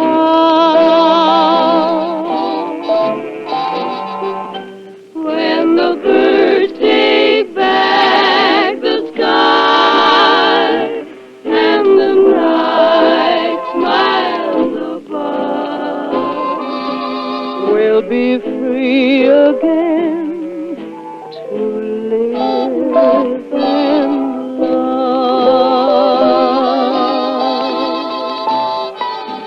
Till then, oh how I miss you, the laughter and tears we used to share. Till then, in dreams I'll kiss you and seal every dream with a prayer. When the roses bloom again and the world starts anew, I'll be waiting here, sweetheart, for you.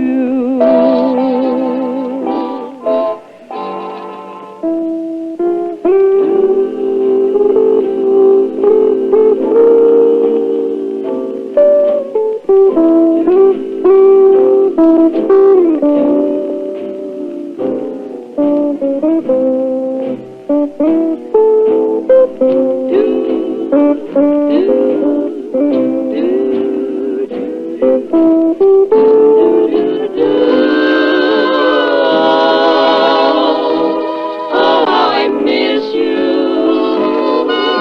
the laughter and tears we used to share. Till then, in dreams I kiss you and seal every dream with a prayer. When the roses bloom again and the world starts anew, I'll be waiting here, sweetheart, for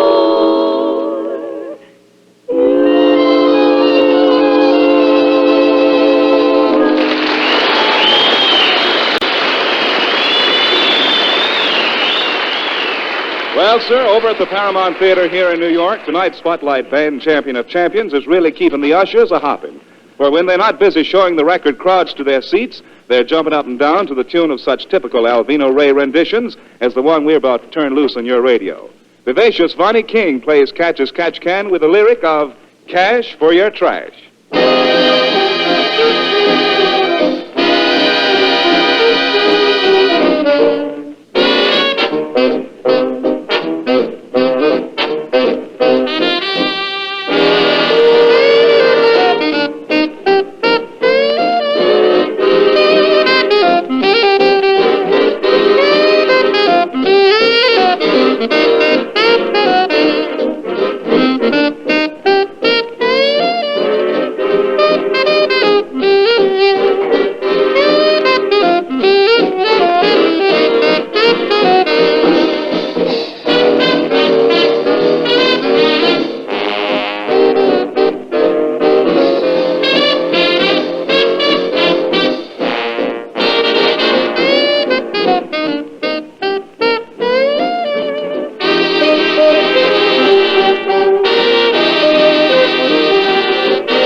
up all your pots and pans. Save up every little thing you can. Don't give it away. Get some cash for your trash. Save up all your old newspaper. Save a pilot like a high skyscraper. Don't give it away. Get some cash for your trash. In between time, do some lovin'. White, handsome turtle dovin'. Give a listen to me, honey. Get plenty out of golden money. Save up all your iron and tin. And when you go to turn it in, don't give it away. Get some cash for your trash.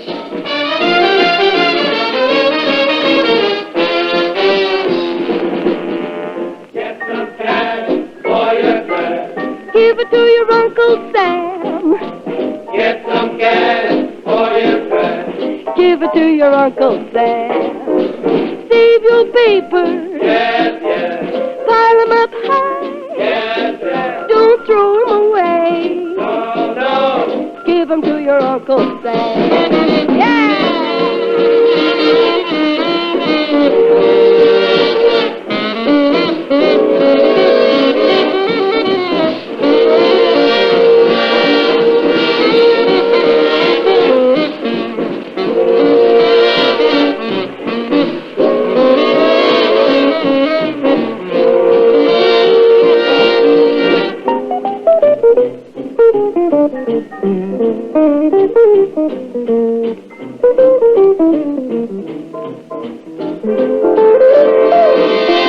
Save up all your iron and tin, and when you go to turn it in, don't give it away. Get some cash for your trash. Save your paper and save your tin. When you got 'em saved up, we'll turn 'em in. Save up every little thing you can, and we'll soon have those characters on the land. Get some cash for your trash.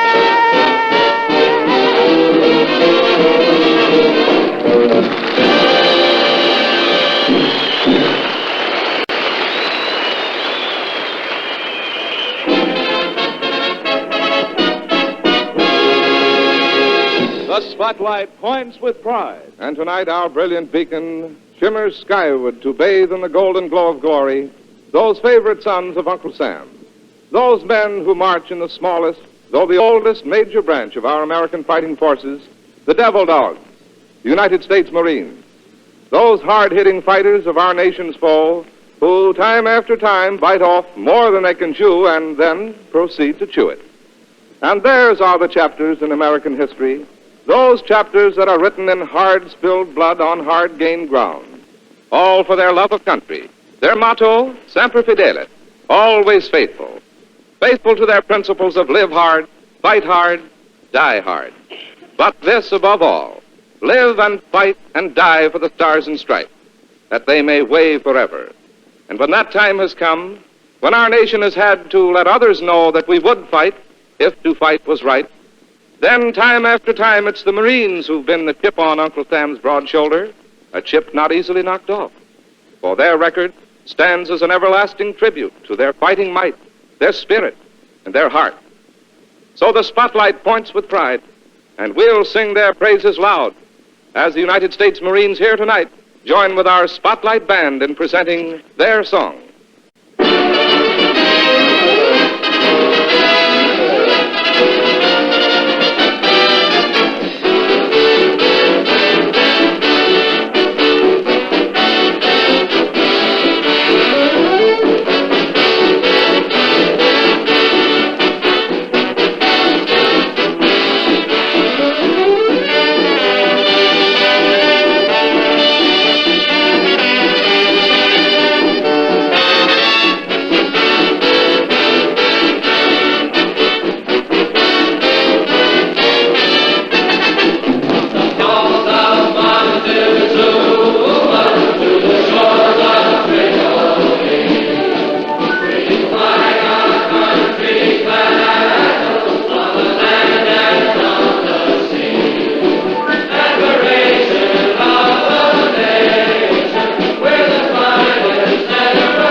when the spotlight's on refreshment, it's Coca-Cola. It's the real thing. Now for the real thing in Spotlight highlights. And this recipe for musical fun calls for 1 portion of Alice? and a dash of Donna? Stir in a generous measure of Louise? and finally a pinch Oh, pinching. It's on. You stir them all together and you get If I Could Only Play a Concertina.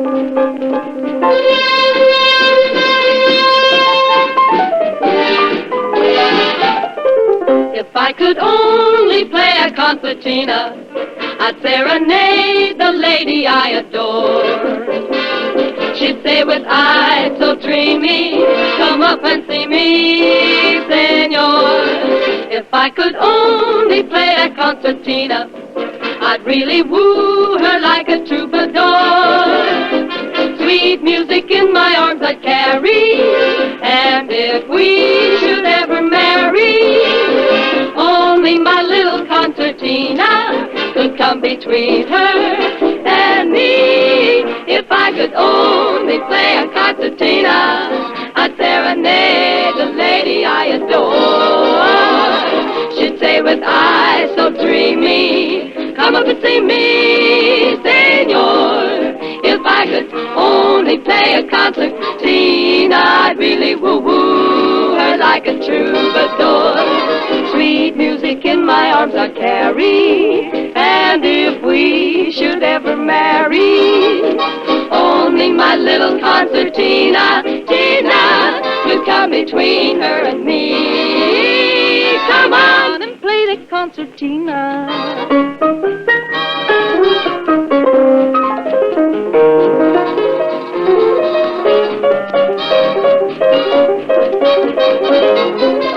If I could only play the concertina, I'd really woo-woo her like a troubadour.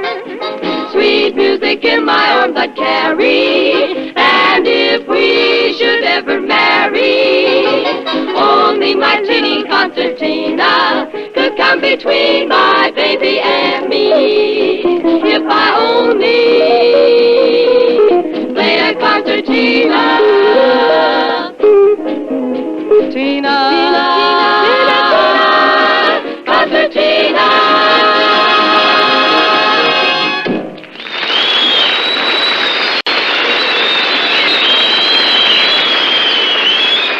Ladies and gentlemen, just a few short minutes ago, a Western Union messenger arrived here at the Spotlight Theater bearing a telegram addressed to tonight's Spotlight Champion of Champions band leader, Alvino Ray. And here is the message it contained. All Texas greatly appreciates your active interest and enthusiasm in making popular over the United States a song which inspires all who hear it. Your patriotic work entitles you to recognition as an honorary citizen of the state of Texas. Signed, Coke R. Stevenson, Governor of the state of Texas. And Alvino Ray, I understand those Texans are really on their toes because they have already shipped to you via Air Express your sombrero and your six-shooter.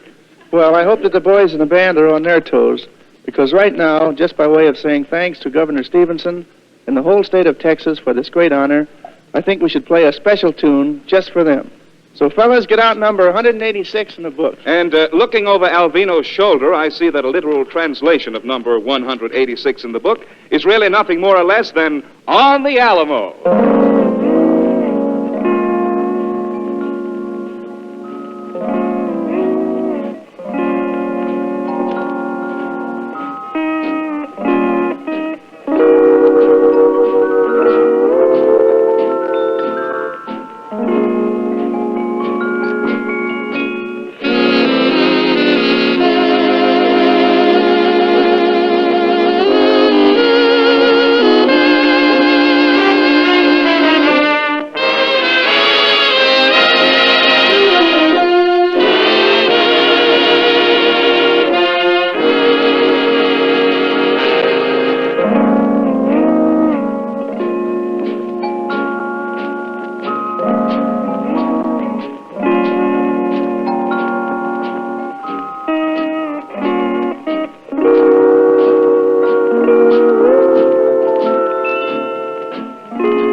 it is.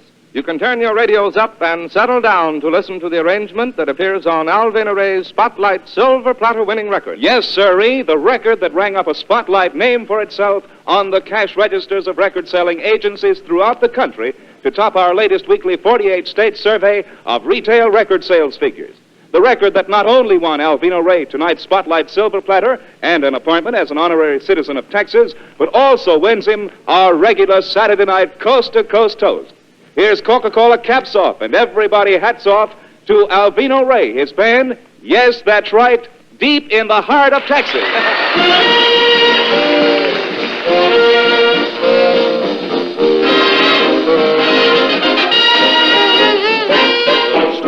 At night are big and bright. Deep in the heart of Texas. The prairie sky is white and high. Deep in the heart of Texas. The sage in bloom is like perfume. Deep in the heart of Texas. Reminds me of the one I love. Deep in the heart of Texas.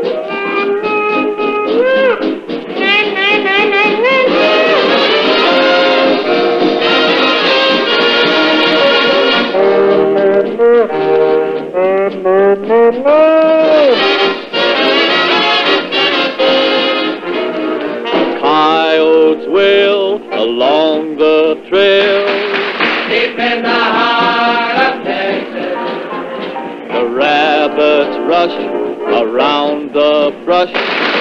Deep in the heart of Texas. The cowboys cry, "Hi, yippee-yi!" Deep in the heart of Texas. The doggies bawl and bawl and bawl. Deep in the heart of Texas.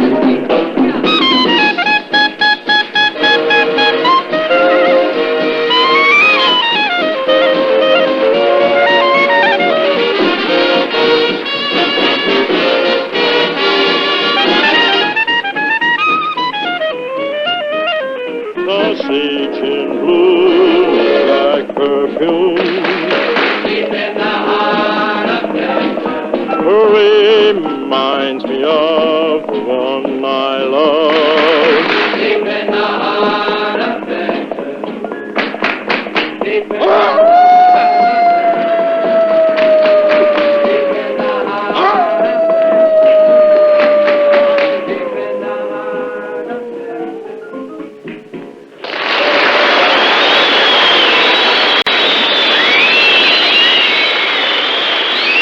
Mr. Ray, all I can say is that after hearing those fools a beating out of your guitar, sir, it makes us want to go right home and keep riding our copy of your prize-winning platter round and round the phonograph all night, sir. That's mighty nice of you, partner.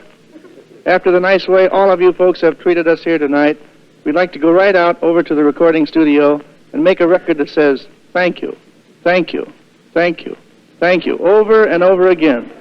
Then we'd like to send copies to the Coca-Cola Company and all our friends who helped us on our way here tonight. One thing we must do before we sign our musical signature in the Coca-Cola guest register, and that's to ask you to listen to a word of advice from Gil Newsom. And that word is now. For now is the time for all good Americans to come to the aid of the American Red Cross by contributing generously to the American Red Cross $50 million War Relief Fund.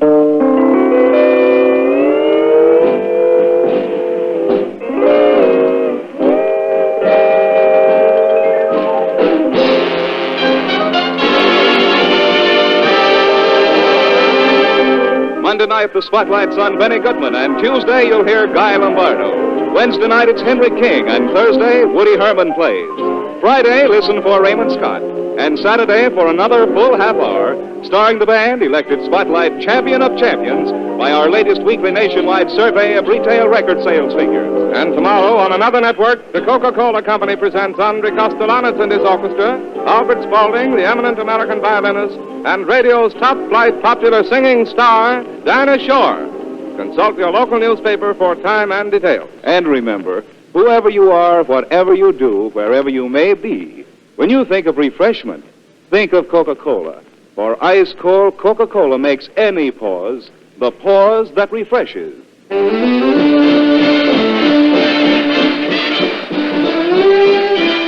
This is Gil Newsom speaking for the Coca-Cola Company. Meet you here Monday night, folks, same time, same station.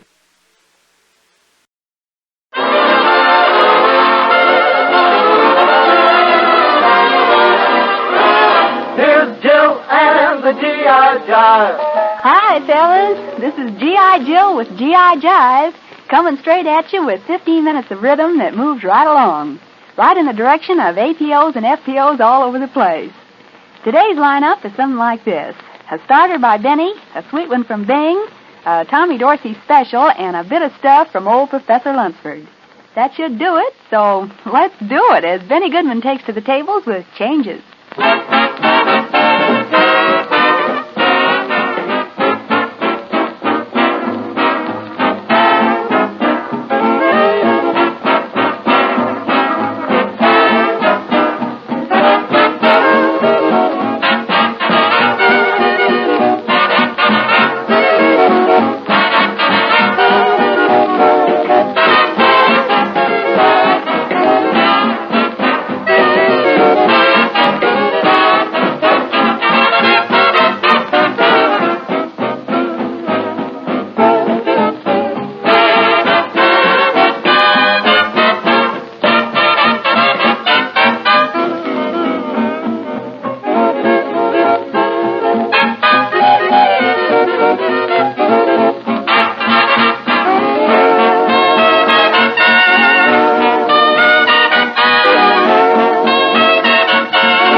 And now, here's Bing Crosby in answer to about 100 requests.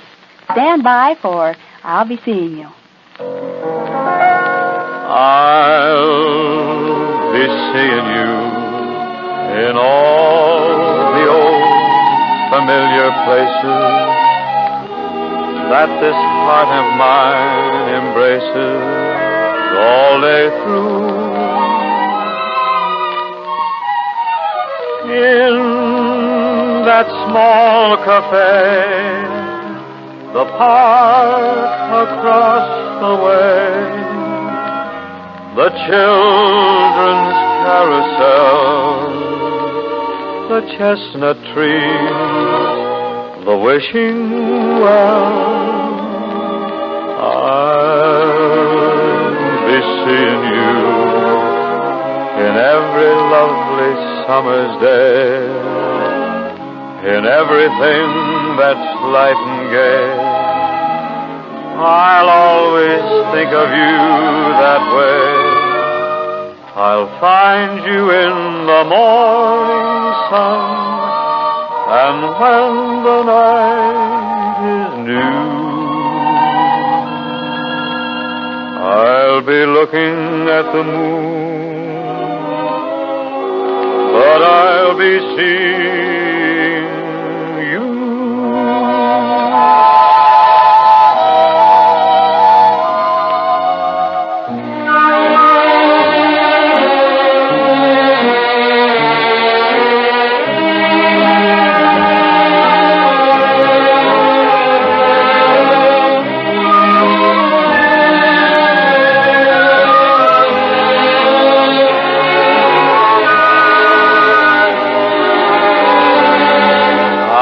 find you in the morning sun, and when the night is new, I'll be looking at the moon, but I'll be seeing you.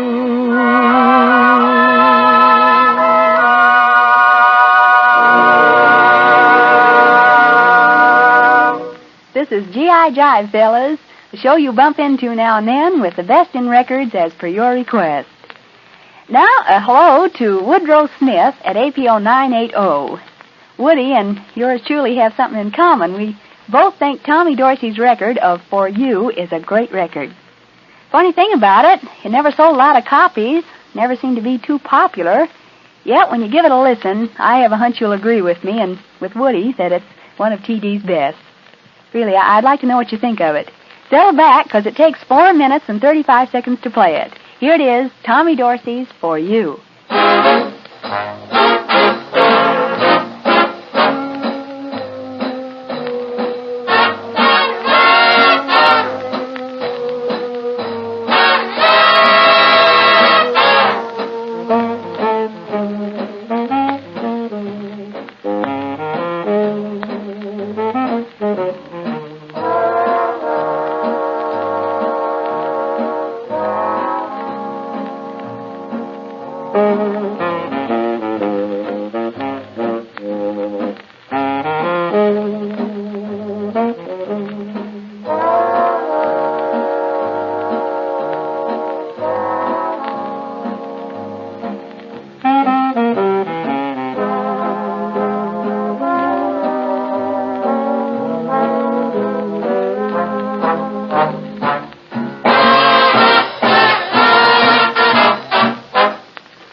I hope you liked it, fellas.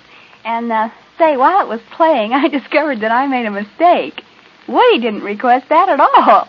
It was ordered by Howard C. Wilson at Navy 151, Corporal William Ritchie at APO 520, and the radio gang of a certain CVE. Now, we're back to Woodrow Smith. He's really on the beam tonight. And this time I'll get it right. The song he asked for is Keep Smiling, and here it is with Jimmy Lunsford. Keep smiling, keep laughing. Oh, I'm so happy with you.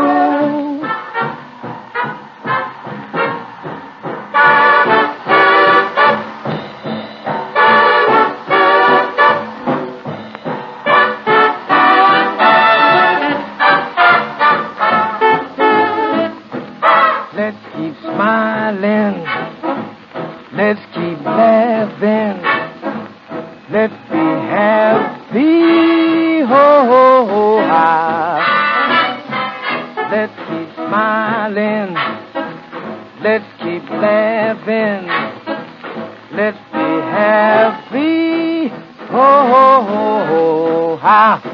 Keep smiling and keep laughing. Keep punching, and everything will be all right.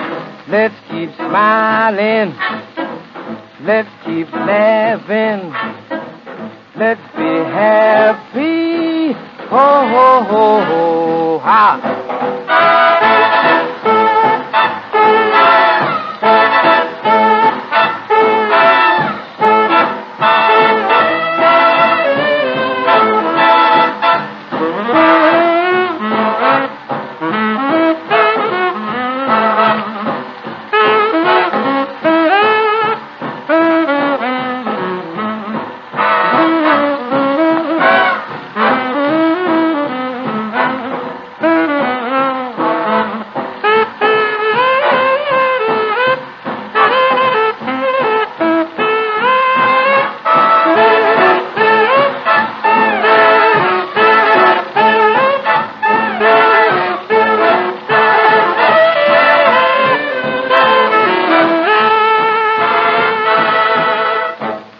And so, GI Jive number 908 has just about spun itself out.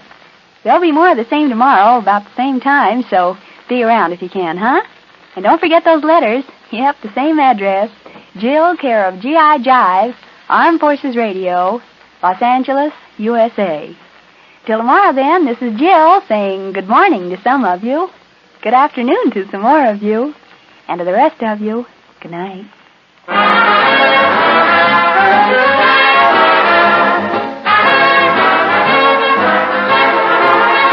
This is the Armed Forces Radio Service.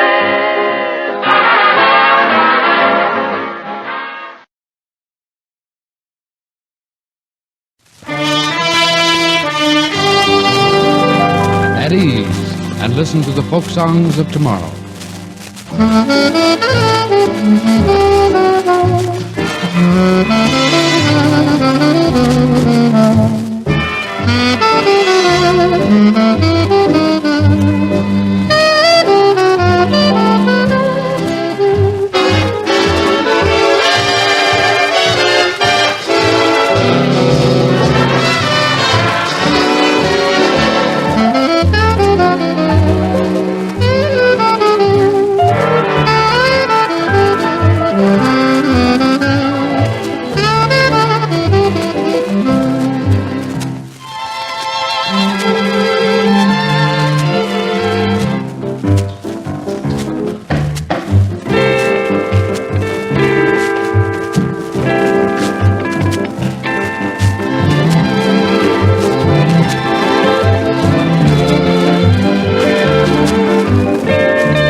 embrace me, you irreplaceable you.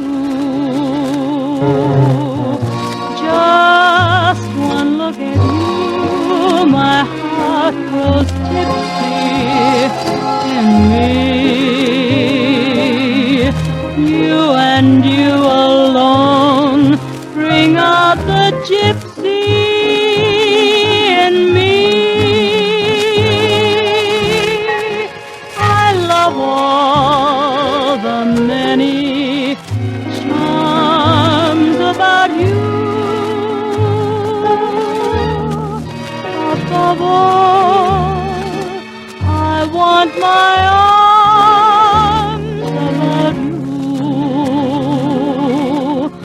Don't be a naughty baby. Come to Mama, do. My sweet embraceable you.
must have been a wonderful child.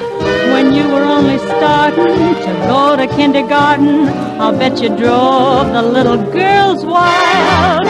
And when it came to winning blue ribbons, I'll bet you showed the other kids how. I can see the judge's eyes as they handed you the prize. I'll bet you made the cutest bow.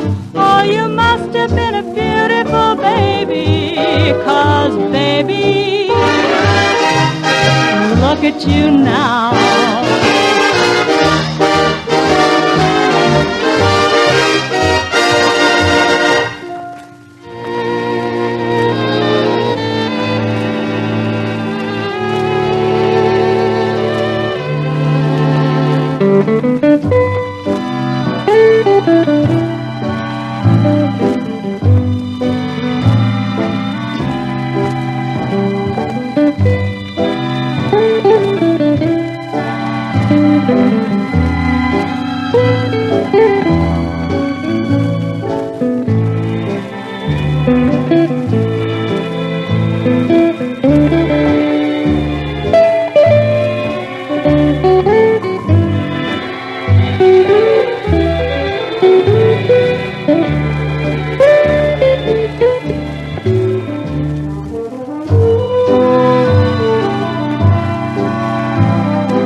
Today's program in the series At Ease brought you Up a Lazy River, Amor, Pagan Love Song, Embraceable You, Avalon Town, Liebestrom, You Must Have Been a Beautiful Baby, Sleepy Lagoon, How Am I to Know, and More Than You Know. The Armed Forces Radio Service Orchestra was conducted by Seaman First Class Alvino Ray and featured Pat Friday.